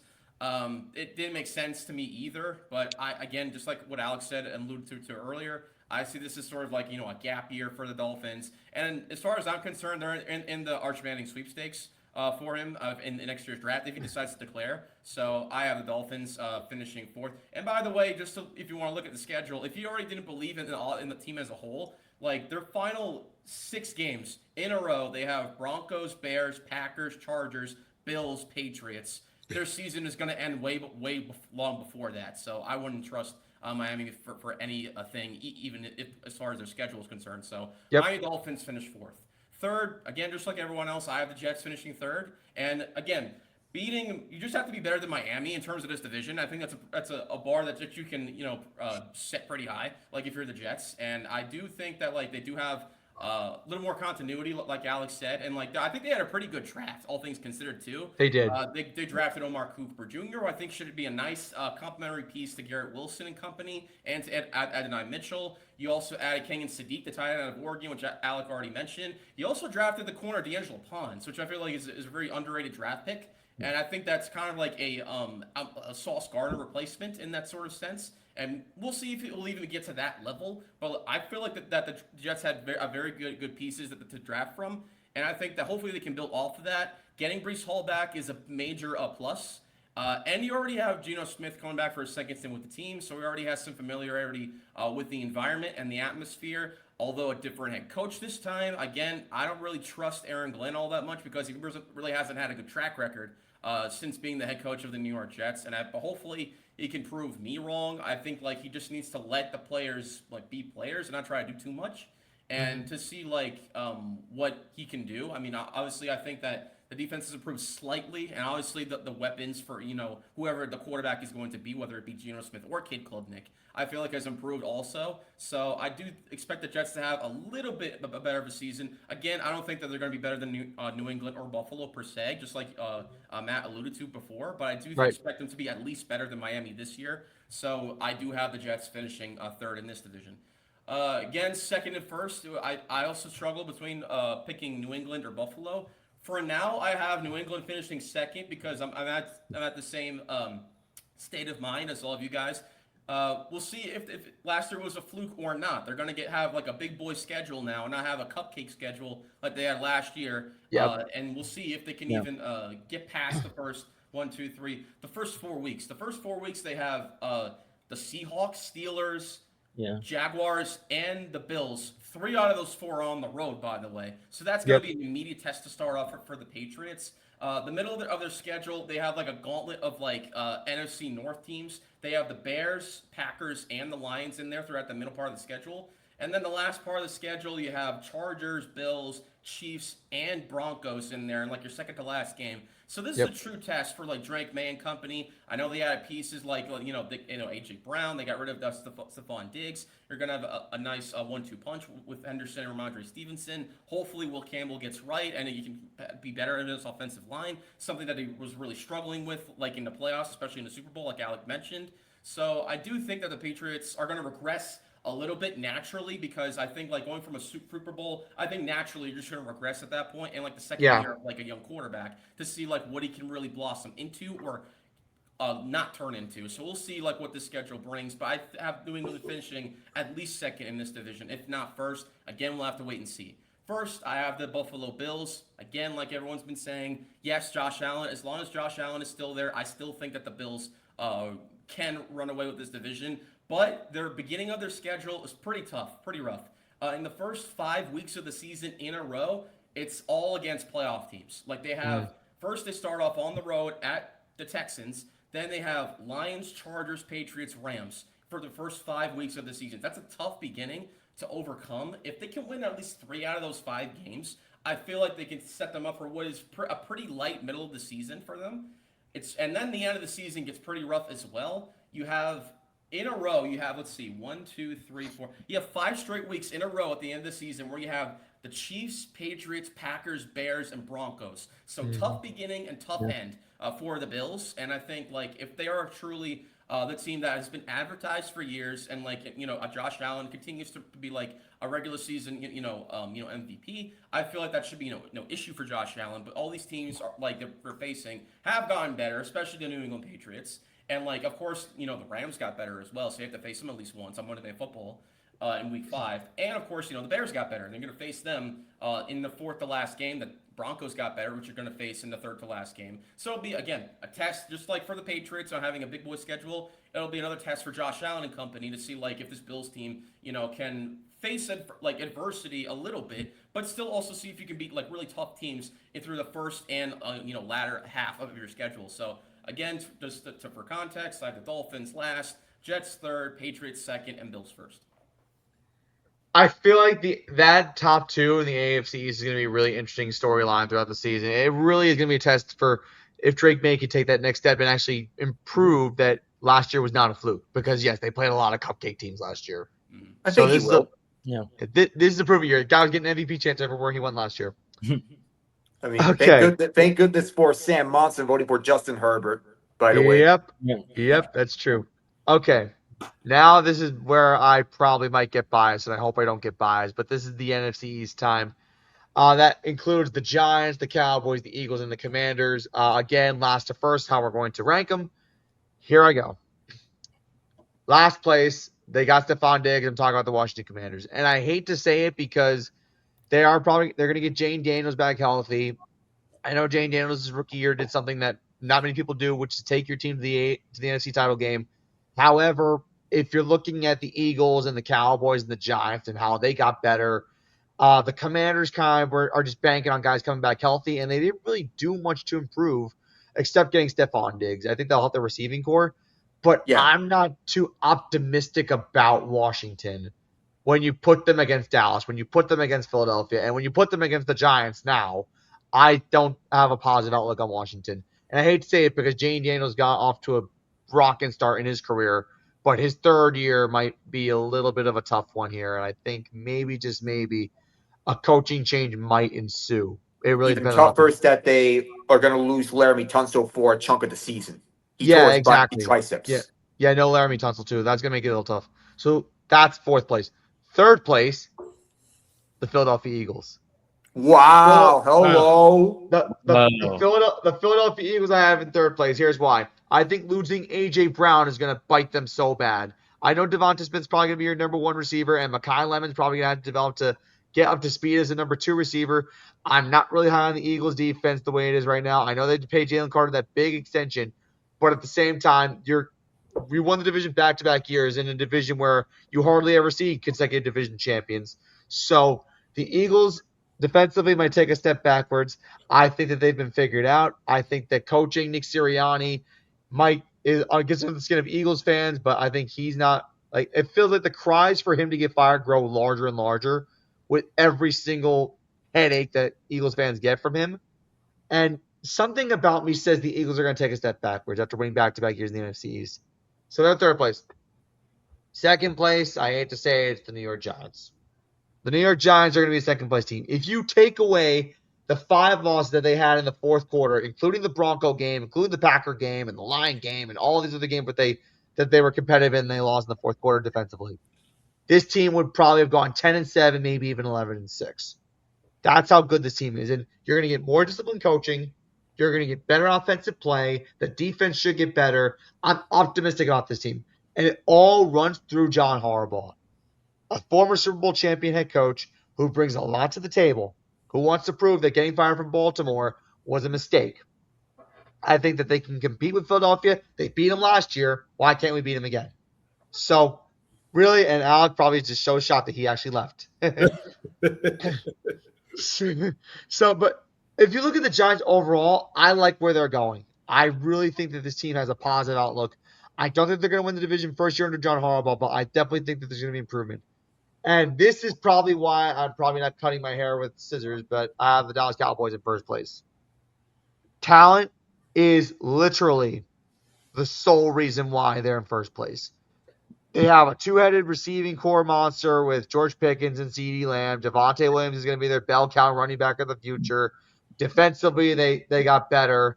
I think that if this team stays healthy, this team will probably scare a lot of people. I hate to say it, but there's no rationale for me to put the Giants in first place right now. I don't know why. And Dallas, they have a puppet head coach in Brian Schottenheimer, but there's something in me that says Dallas is going to troll a lot of people this year. And this is the year to do it.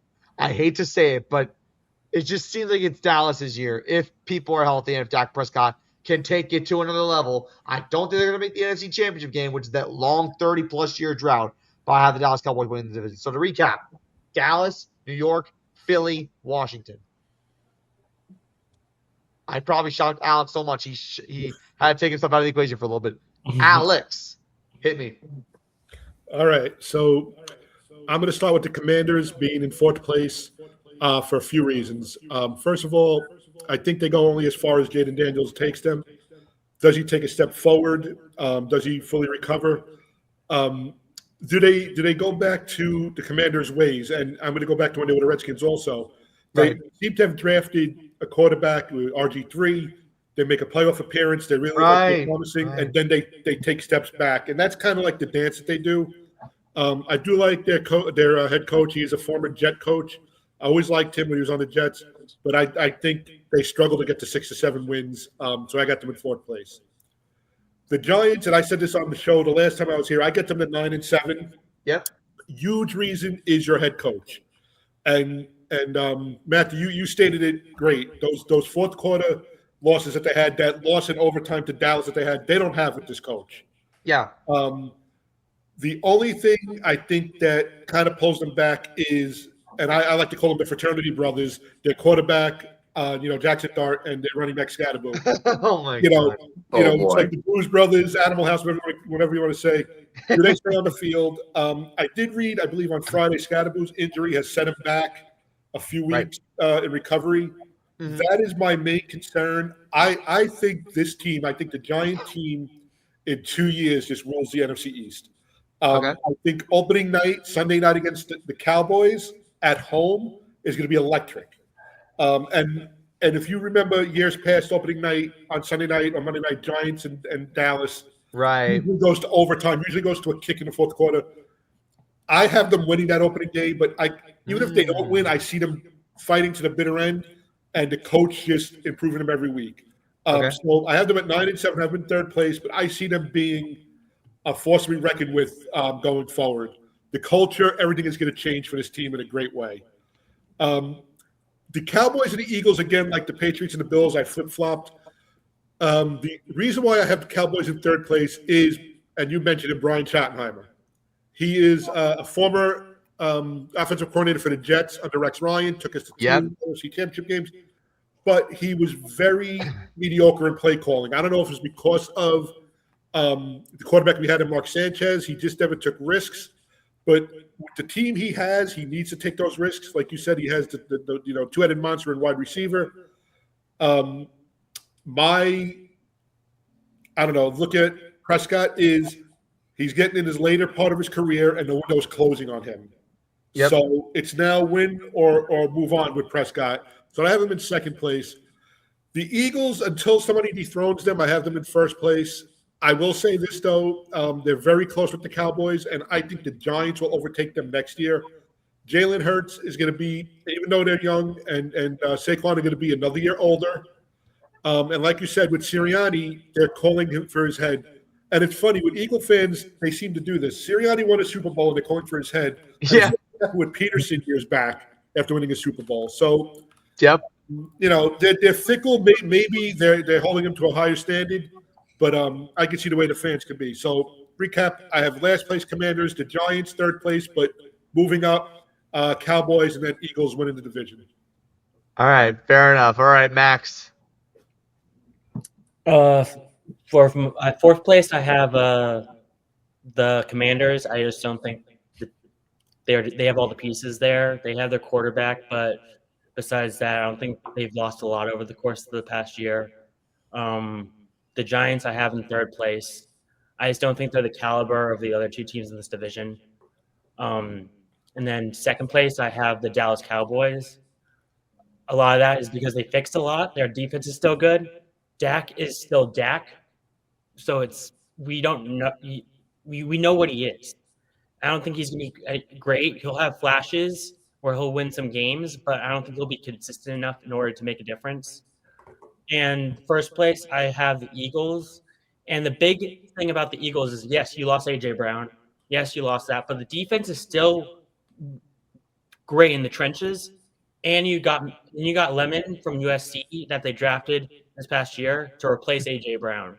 So everyone's worried about if A.J. Brown's going to be gone or aspect of you lost A.J. Brown, but you still were able to get your first-round pick in the USC pick in Makai Lemon. And I think he'll be a big difference maker in order to support Devontae Smith over the course of this year and help also Jalen Hurts with the passing game. It's probably because you're in Philadelphia right now. That's probably what you're saying. I think now Kai Lemon is going to be really good. He could. There's a lot of. I have high expectations for him just based off of what I've seen at USC. You're talking about someone who just was in California the past year. Correct. That's right. So there is optimism surrounding Makai Lemon. It's just going to be – he has tough shoes to fill in terms of A.J. Brown. That is true. All right. Good news, Washington. You got Stephon Diggs. Bad news. You lost Laramie Tunsil for a good chunk of this year. Now, it's going to be a huge year for them, but I don't feel they're going to fulfill all those huge expectations. Now, the other question we're going to ask is, how healthy is Jaden Daniels? He played 4 full games of last season. 4. Let that sink in. Now, there's going to be more of an emphasis on under center plays. So hence why they promoted David Blau to offensive coordinator. Now they have 2 first-year coordinators, offense and defense. David Blau on the offensive side, and I forget who it was on the defensive side. Oh right. Durante Jones is their new defensive coordinator. They moved on from both Cliff Kingsbury and Joe Witt Jr. Now, we also want to see if Bill Krosky-Merritt or Ja'Cory Krosky-Merritt can take that next step forward. But what about the receiver depth behind Terry McLaurin and Diggs? It's not that deep behind the rest of them. Now, Chig Okonkwo was brought in to replace Zach Ertz because Ertz likely is calling it a career. Mm-hmm. Now, Okonkwo is a good replacement coming over from Tennessee. He was tight end 1 over there for a good couple of years. Now that Tunsil is going to be out for a good couple of weeks, that means Brandon Coleman's going to slot at left tackle. So, and he has big shoes to fill because he opened last year as a starting left guard, but he was benched because he wasn't durable. And Chris Paul Jr. was solid and was helped by a stronger offseason, resulting in better physique. But there's a big gap between these two because Coleman's more athletic, Paul plays with more strength. And we see more consistency from the defensive side. Odafe Owe has a lot of talent. He's just not consistent enough. And Washington's paying him like an elite edge rusher. Kalavon Chason had to get his feet rolling after an inconsistent first few years. Had that one good year of New England and got a massive payday in Washington. Mikey Sanders still good rookie year. His second year struggled to maintain that form. And a bounce back's needed from him. I just don't feel they're going to match up well with the likes of the Giants, who I have in third place. So I see them testing for a playoff spot, but the more I see from the Giants, the less I'm convinced that Matt Nagy was a good hire. He's committed the near equivalent of war crimes in Kansas City, and you know why Chiefs fans were calling for his head on a near daily basis. And we'll get to the Chiefs next week, but the Matt Nagy effect, I feel, is going to cause a downward spiral on the offense. Jackson Dart has room to grow. Cam Scatterboot as well, but there are reasons why they called them the Bash Brothers because they seem to lean with their heads, on every play. Are you trying to get CTE or speed You're run to not wrong. self-destruction of your careers? Don't do that. I mean, Malik Neighbors is due to come back. I hope he does so in the next couple of weeks. And Odell Beckham Jr. is fighting for a roster spot, never mind an opening day impact on the 53-man roster because there are a lot of wide receivers that are worthy of getting into an NFL roster. Neighbors, Darius Slayton, and for the matter, he just added Calvin Austin and rookie Malachi Fields. They're seemingly locks to make it onto the roster. Oh, I didn't even mention Darnell Mooney. So that's Yep. 5 guys who are locks to make it to the roster. So the 6th spot is down to either one of OBJ, Braxton Berrios, Juju Smith-Schuster, Isaiah Hodgins, Jalen Hyatt, Bo Collins, Ryan Miller, and Dalen Cambry. So that's 8 guys who are fighting for the 6th wide receiver spot. So do the Giants keep 7 receivers on the roster? That's an interesting question to ponder. What about the defense? Many teams viewed Arvo Reese as an edge rusher. The Giants viewed him as a linebacker. So they're pairing him next to Tremaine Edmonds, and that makes sense because you have 3 edge rushers who can comment off one another with Brian Burns, Abdul Carter, and Kayvon Thibodeau. And Paulson Adebo is going to take 1 to 2 starting corner spots. The others are battle between Greg Newsom, Colton Hood, and Lord forbid Deontay Banks. As of now, Newsom's the favorite, but I wouldn't be surprised if Hood gets more minutes later. But second place, I see the Dallas Cowboys taking second place. And I can't believe I'm saying this, but I actually like the Cowboys this year. Dak Prescott will still be Dak Prescott. Javonte Williams, it will be the same as ever. But Jadon Blue should get more minutes as the backup running back. Malik Davis was the backup last year. In training camp, for what we're seeing, he seems to be I don't know, somewhat of an afterthought. Who knows? But CeeDee Lamb and George Pickens are still will be as advertised. But the Cowboys are banking if Pickens can sustain this form. But I feel that with the opportunities he's getting with Dak, he should get more than enough opportunities as wide receiver too. But the upgrade is on defense. And we're going to start with coordinator. Christian Parker is a secondary whisperer. And he should take the secondary to newer heights with Deron Bland, Siobhan Revel Jr., even with the safety additions in Jalen Thompson and Caleb Downs. They even took one of the Rams corners in Kobe Durant. Rashawn Gary should provide an upgrade over at the edge rusher. Oh, and also with Malachi Lawrence. Though how good is DeMarvion Overshown? He's had injury issues over his career. So, but I'm banking on the Cowboy hype. At least a wild card spot is a successful season. Let's go with that. I don't see them making the NFC Championship game, but a wild card spot and maybe even a divisional round appearance should be seen as a successful year for the Cowboys. unless they find another way to embarrass themselves in the playoffs like they did against the 49ers and the Packers. The first place is the Eagles. Now, I understand why fans are calling for Nick Sirianni's head. The clock's ticking on it, front and center. The defense is still there. They still have Quinyon Mitchell. They still have Cooper DeJean. Tarik Woolen's an interesting addition. Maybe he highlights some of the hype he showed in Seattle. You still have Jalen Carter. He's coming off a down year by his standards. I think he bounces back. Jordan Davis, freak of nature at nose tackle. Moro Ojomo, he might be gone next year because he's commanding a payday. Jalen Hurts, I feel this is the year where he has a bounce back because Kevin Patullo should be arrested for war crimes for ruining Hurts last year. The amount of damage he's done to him is catastrophic. And moving on to Sean Mannion, his offensive coordinator, is basically the equivalent of a caveman discovering fire. Saquon Barkley is Saquon Barkley. Devontae Smith is Devontae Smith. And now Mekhi Lemon I believe in the hype in him from what was seen at USC. Max can attest to this for that matter. Now, the offensive line, we do have some news. Lane Johnson said that this is likely his last year. And I get that. He is up there in age. He is his body is wearing down. He had to pull himself out of games because he was not fully healthy. You still have Jordan Mailata and Landon Dickerson at your disposal. Though Dickerson and Cam Jurgens were not 1% last year. You could see that with their reactions. And the injuries to the offensive line definitely took a toll.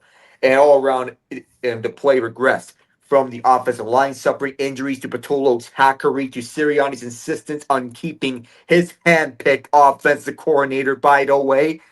And it's good news that Mannion's coming on board. That's an immediate upgrade on the offensive side.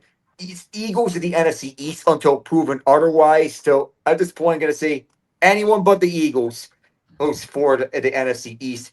At the point where I would rather have the Cowboys win the NFC East, but I don't have that in the predictions. All right, that's fair enough. Kevin, how are you feeling? So, I'm of the mindset of everyone else for number 4, and it's the Washington Commanders. Again, I feel like I agree with Alex. They're going to go as far as Jaden Daniels takes them. And Brandon Ayuk fans are in shambles because he was supposed to go to the Washington, and Washington's like, nah, we're good. And the Laramie Tunsil injury news is definitely a very discouraging. Terry McLaurin, we'll see if he even has a good year or not. And I just don't really have any trust in them because again I really don't see them. Their first 3 games is against the Eagles, Cowboys, and Seahawks. I feel like they go 0-3 to start off, and then we'll see where they come in after that. And then they face the Eagles and Rams back-to-back in the middle of the year. And then they face Jacksonville and Houston towards the end. So that's really tough. I just don't see them having a bounce-back season or improving from last season. I see them regressing a little bit, so I have them 4th. I really, really struggle between 2nd and 3rd here. I was using logic and I was using bias. I'm going to use a little bit of both here. 3rd place, I have the Cowboys. And I'll explain why. There are 2 stretches in their schedule. You can put the coaching, how the defense got better, how Dak will be Dak aside. There's 2 stretches in their schedule who I think can make or break their season. They have a 5-game stretch from weeks 3 to 7 in a row. They face Ravens, Texans, Bucks, Packers, Eagles. That's a tough stretch for the Cowboys for their standards. Middle of the season, very light, and then until the next stretch of games, where it's 4 straight games from weeks 13 through week 16 with a bye week thrown in there, where they have the Seahawks. Where they have the Eagles, Seahawks, Rams, and Jaguars in a row. So tough beginning 5-game stretch and tough 4-game stretch with a bye week included in there towards the end of the season. If they do not do good in those stretches, I feel like they could progress to a point where even I think they're worse off than the Giants, who I have in 2nd place. And yet, I am going to drink the John Harbaugh Kool-Aid, and I do expect this team to be a wild card team because now the expectation for years was that they're going to be always losing. They'll never get over the hump. They'll always be last place in the division. They're always going to be this. They're always going to be that. Now the expectation with John Harbaugh is to win and to be at least a wild card team, if not be better, because that is what I expect out of a winning coach in John Harbaugh. And he has done everything in his power to not only revamp the coaching staff, but revamp the culture of this entire organization that is the New York Giants, which has been dreadful since 2011. I am not counting 2018 or no 2022. Whenever we had Daniel Jones, when we won a playoff game, I am not counting that because we won that playoff team against the Vikings, who had a bad defense against squad receivers, and then got trounced against Philly the next game. I'm not counting that season. The coaching staff is what it is. I trust John Harbaugh because he had a lot of say with those guys, including Matt Nagy, but he's not going to be the head coach. He's going to be like a guy that's going to help Jackson Dart, hopefully, along with guys like Brian Callahan in there. And you also got to remember, like, the draft picks that they got. Arvell Reese, I can't believe the Jets didn't take it at number 2. Yeah. Most mock drafts had the Jets picking Reese at 2, but they decided to go for David Bailey instead. I don't think the Jets could have gone wrong with either pick there, but I'm just surprised that Reese fell to us at our pick when we got him. He is a brick wall, and he's a guy who can tackle and stop the run anywhere a running back goes. And that's what John Harbaugh likes, is to stop the run. And he's got guys that can do that. He's got Arvell Reese. He's got Tremaine Edmonds, who we signed alongside him. So those guys are going to be stopping the run. Colton Hood, I've heard, is a possible steal of the draft. He can be a great guy for our corner room, which has been bad for years. Devontae Banks, from what I've been hearing in training camp, he's vastly improved. And Colton Hood is next in line to be the CB2, so hopefully he can fill in that slot. Malachi Fields, a wide receiver to pair alongside him, Malik Neighbors. And again, this prediction for the Giants being second is all contingent on if both Malik Neighbors, and Cam Scatterbo are both healthy for the full season. If they could be fully healthy for the full season and Jackson Dart doesn't get concussed by not sliding, I feel like that this team can defy expectations.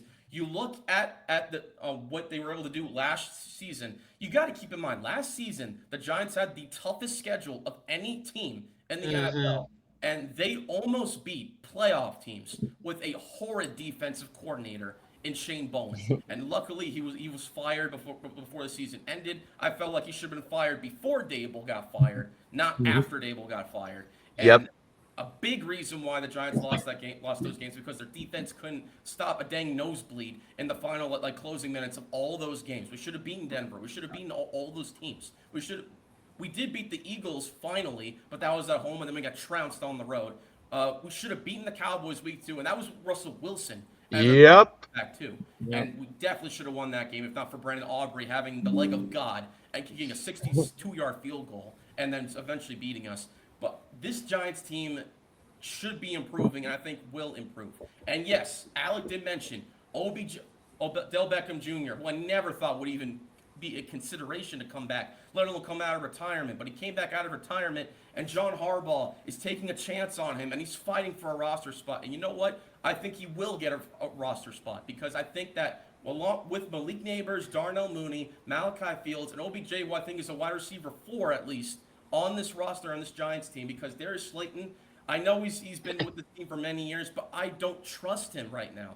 I think that he drops too many passes. I think he's way past his prime. And you let guys who's veterans teach him a few things, like OBJ and company. Scatterbo, if he can remain healthy, I think he's going to be good. And I think he'll be even stronger because we also got Patrick Ricard, the fullback from Baltimore, along with John Harbaugh, who already has some familiarity with. And Ricard is going to be giving some more space for Scatterbo to run, for Tyrone Tracy to run, for Devin Singletary to run, depending on if we even use him. I think Patrick Ricard is going to be a big piece in this offense. And I mentioned more offensive pieces. We traded Dexter Lawrence away, and we turned him into Francis Maui-Noah. And he was tackle in college, but he's going to transition to being our starting right guard this year. And you also have to remember, speaking of the offensive line, this offensive line was good last year. With a toughest schedule in the league, this offensive line was top 10 in the league because you have bookends on left tackle and right tackle being Andrew Thomas and Jermaine Illuminor. We've re-signed Jermaine Illuminor, so he's going to be a bookend there. And as long as Andrew Thomas is healthy, that is the best left tackle and right tackle duo in of the league by far. Look up the numbers of like what they were able to do and their pass block win rate. They're among the best, those two guys. And you add a guy like Francis Mauigoa on the right side. That's going to bolster the offensive line and create more space, along with Ricard for guys like Scadaboo and Tracy. And again, if Leak stays healthy, this wide receiving core sky's the limit. And a better defensive coordinator, hopefully, in Denard Wilson, this head coach, John Harbaugh, he's a no-nonsense head coach. Brian Daboll, when he was head coach with the Giants, they barely practiced. But John Harbaugh, he takes practice seriously, and he takes the preseason seriously. If you've been watching the Baltimore Ravens for years, you know they take the preseason seriously, and it's going to take the preseason seriously here with the Giants. And in practice recently, like in training camp, Jackson Dart, rushed in for a touchdown, and then he threw the ball to Greg Newsome, and then John Harbaugh gave him a 15-minute taunting penalty. He was like, "We're gonna run that again," and then there's no nonsense with Brian Daboll, and I like he's initiating like in fights and stuff like that. There's no nonsense when we had Joe Judge when he told him to run laps and all that stuff, and nonsense when they wanted to do a quarterback sneak at the 5-yard line. I hate that. Pat Shurmur, enough is enough. We have John Harbaugh now. He's a no-nonsense head coach, and if all the pieces are healthy, if they can coordinate together, if they can actually close out games, I see this team actually competing this year. And you look at their schedule, too. The first 2 games, real test. Against Dallas, Sunday Night Football. That's going to be electric. Then they have Monday Night Football against the Rams. That's going to be tough. But then you look at the back end of their schedule. They have Seattle in there. They have Jacksonville in there. And then they have Detroit in there. Those are going to be tests. But then they also have Tennessee and Arizona and Washington and New Orleans back to back to back to back from weeks 3 through 6. They should be winning those games. And I think if everything goes right, the Giants are at least a wild card team. So I do have them at second place, despite my bias. And first, I do have the Eagles, as it pains me to say it. Yes, I know that they did lose A.J. Brown, but they brought a new Brown in, Hollywood Brown. So he's going to be probably like one of the star wide receivers, along with Devontae Smith and Mekhi Lemon, who, by the way, both Devontae Smith and Mekhi Lemon, from recent reports in training camp, they both have hamstring injuries. So if they don't recover in time for week 1, that could spell some chaos for the Philadelphia Eagles. And Dallas Goedert's still good. Saquon Barkley is still good. Their defense overall is still good. Jalen Hurts, I will never understand why people think he's a top 3 quarterback in the league. I don't think he's even top 10, in my personal opinion. He can throw for under 100 yards and still win the game because his defense is so good and his offensive line is so good. It can make any quarterback behind it look good. But I do think that the Eagles still have the pieces, for the most part, to win games. But I think that, again, like Alex said earlier, until proven otherwise, I think the Eagles are going to win this division. But I do see the Cowboys regressing and the Giants improving, and I stay firmly on that belief. So Commanders 4th, Cowboys 3rd, Giants 2nd, and 1st Eagles. Okay. So before we actually get into our final segment, there is a possibility that we might go over 2 hours, but it's totally fine in this instance. But I hinted at what I was going to do. Ladies and gentlemen, get your popcorn ready because it's time for Fresh, Fine, or Fried.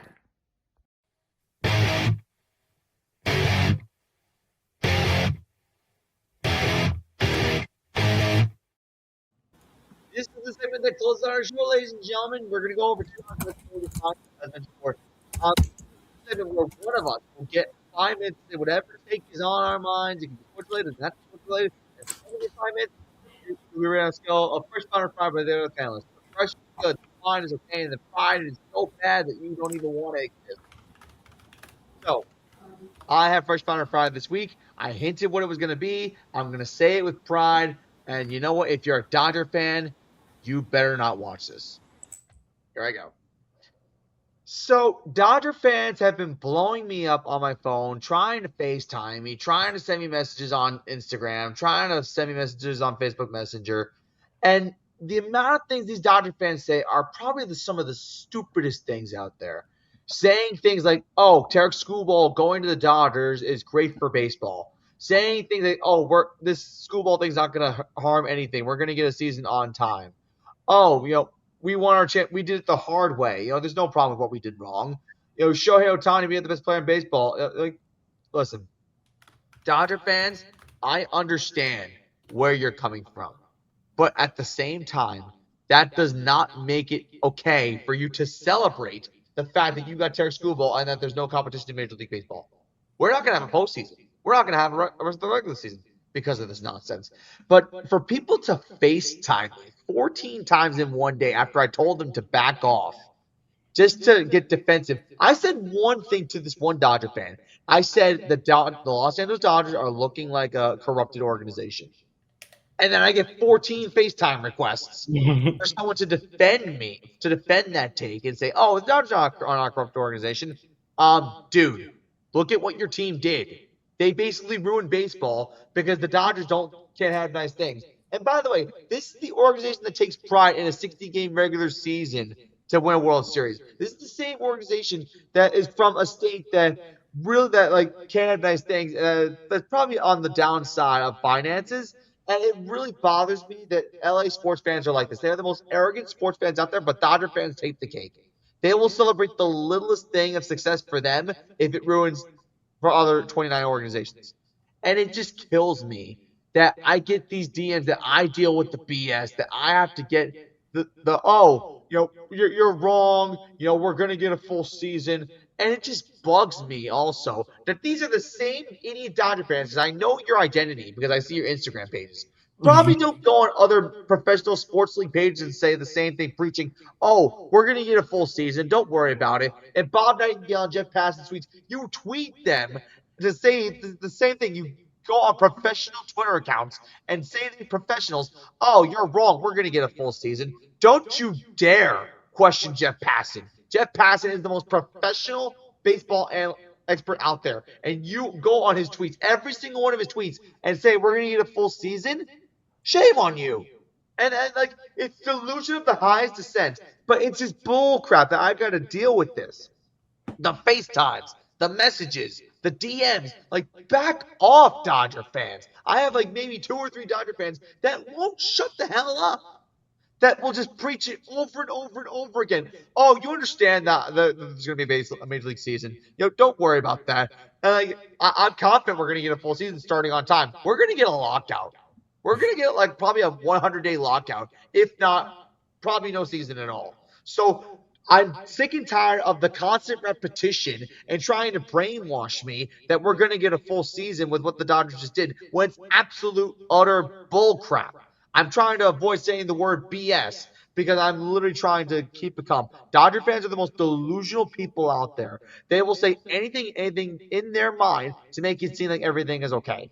They don't understand the damage that has caused. They literally care about themselves. They don't care about the other 29 other teams. And you know what? Yeah, they have the George Steinbrenner mentality. They certainly didn't break the rules, but they will rub it in people's faces that they got Tarik Skubal. And this one Dodger fan, I said, congratulations, you just ruined baseball after you got Tarik Skubal. He laughed at me. You think it's funny that you ruined baseball, that we're not going to get a season 2027? That's a joke. It's funny. First off, Dodger fans, grow up. Grow up. And Tiger fans, you're not safe either because you basically got broken Band-Aids and condoms and freaking broken cigarettes for trading away Tarik Skubal. And you're happy with that. So do me a favor, Dodgers. Take a hike, and if someone beats you in the World Series or even before the World Series, guess what? That we're singing Kumbaya, but the damage has already been done because of you. Your California television deal has literally ruined everything, and now, Dodger fans, you're reaping what you sow, and this whole integrity thing, I don't care. I only hear the word integrity coming from you because you were the last bit of integrity. Integrity, if you were a team of integrity, then I'm Britney Spears. Take it and go for a walk, and don't talk to me again, Dodger fans. And put me on silent because I want your FaceTime calls. Woo. Oh man. Oh man. Oh man. Had to let it out. He's holding in something. You ate and left no crumbs. Well done. Oh, You were holding something in there for a while. didn't even save us any room for dessert after that. I'm saying. All right, Kevin, fresh founder fried.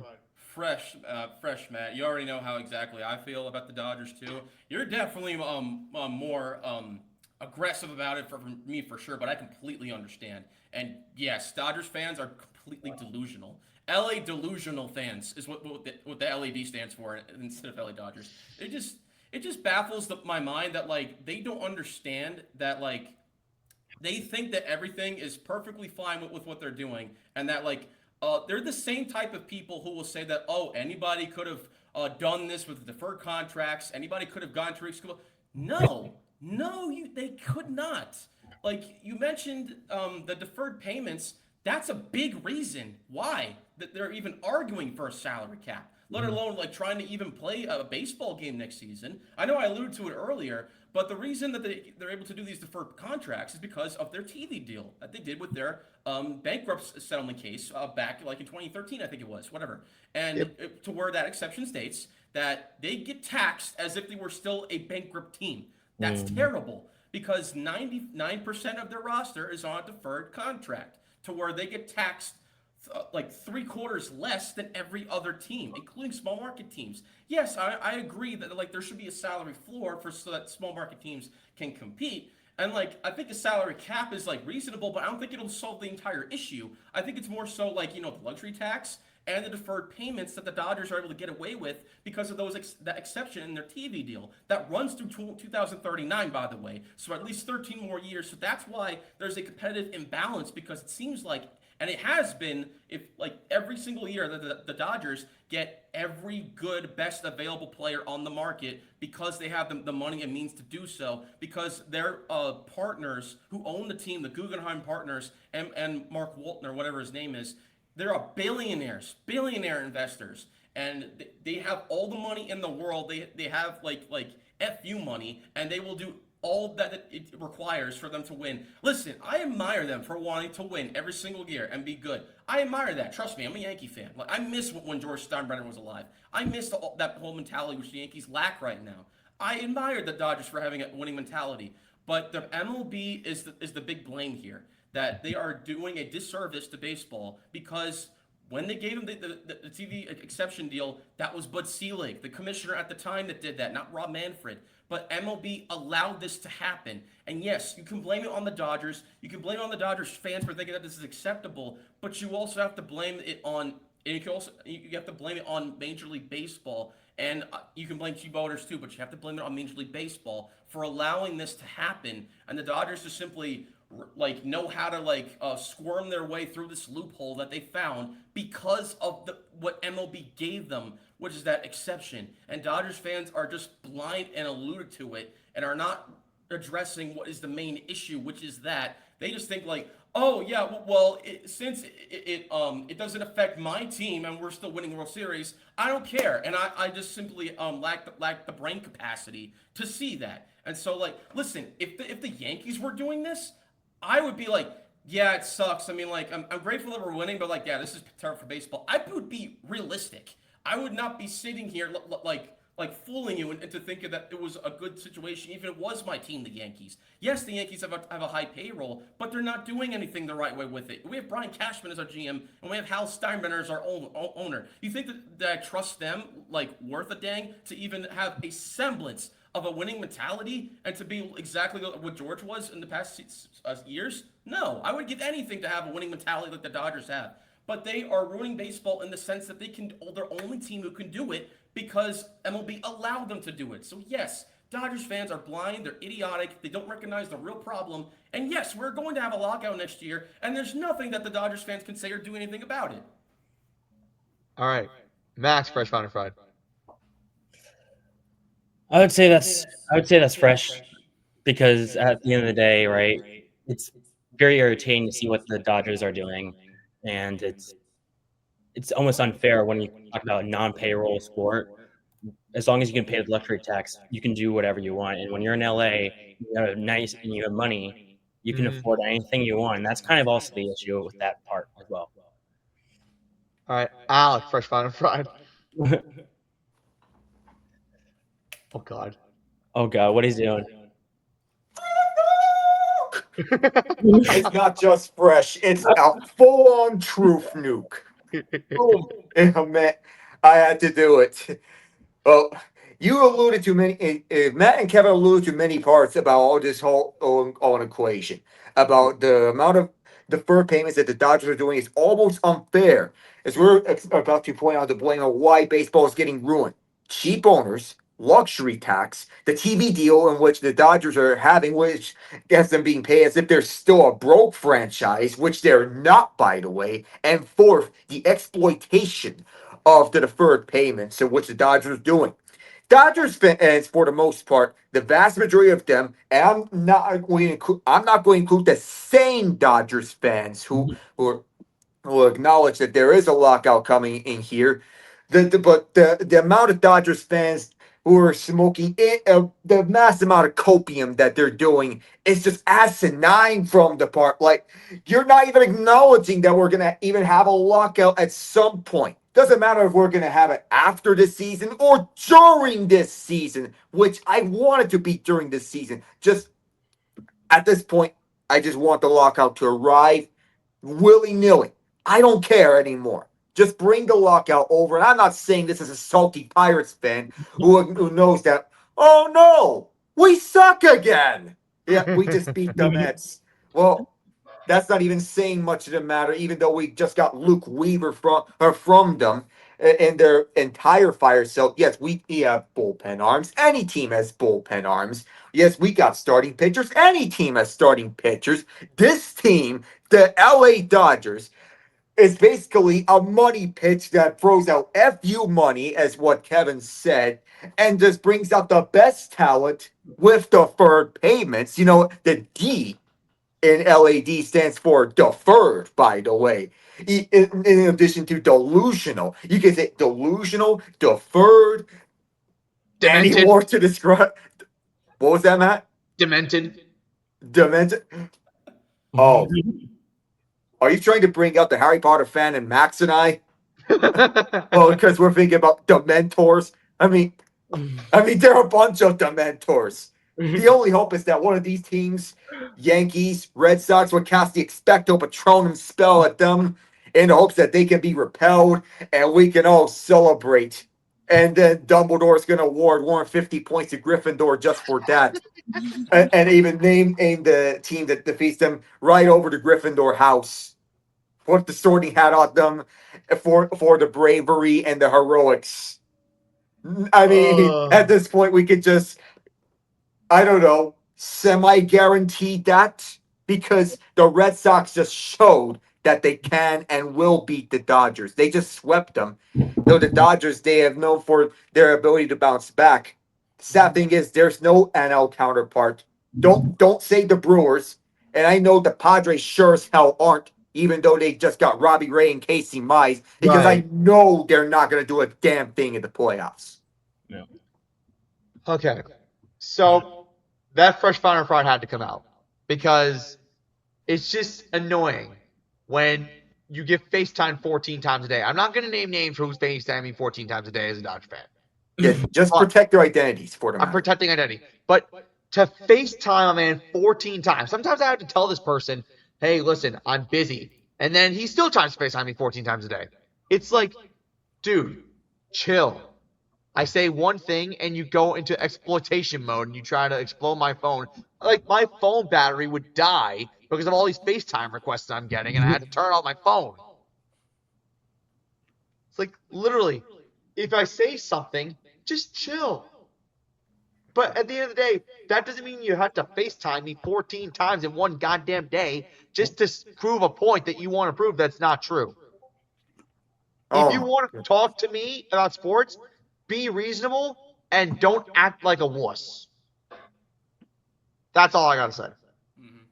Well, Definitely. Oh, boy. Okay. On that note, this has been Fresh Founder Friday from Max, Kevin, and Alec. I'm Matt Sirianni. God bless you all for watching Foursquare Sports. We have our Foursquare Fantasy League. We're going to be drafting, I guess, on August 23rd is when we're going to be drafting our teams.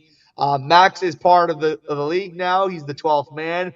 Not Seattle's 12th man, not any football team's 12th man, but 12th man in our league. I guess you could say that. But before we go, one last thing we got to do. Buy the fantasy football draft kit for 2026, courtesy of Great North Sports. If you want tiers list, if you want the top 200 list, this is the guy for you. Stop chasing and start winning. Anyways, this has been Foursquare Sports, which is sports at its core. The new era has officially begun. Take care, everybody. We will see you next week. See you later. Hi, everybody. Christopher Mad Dog Russo here. And you know what I do?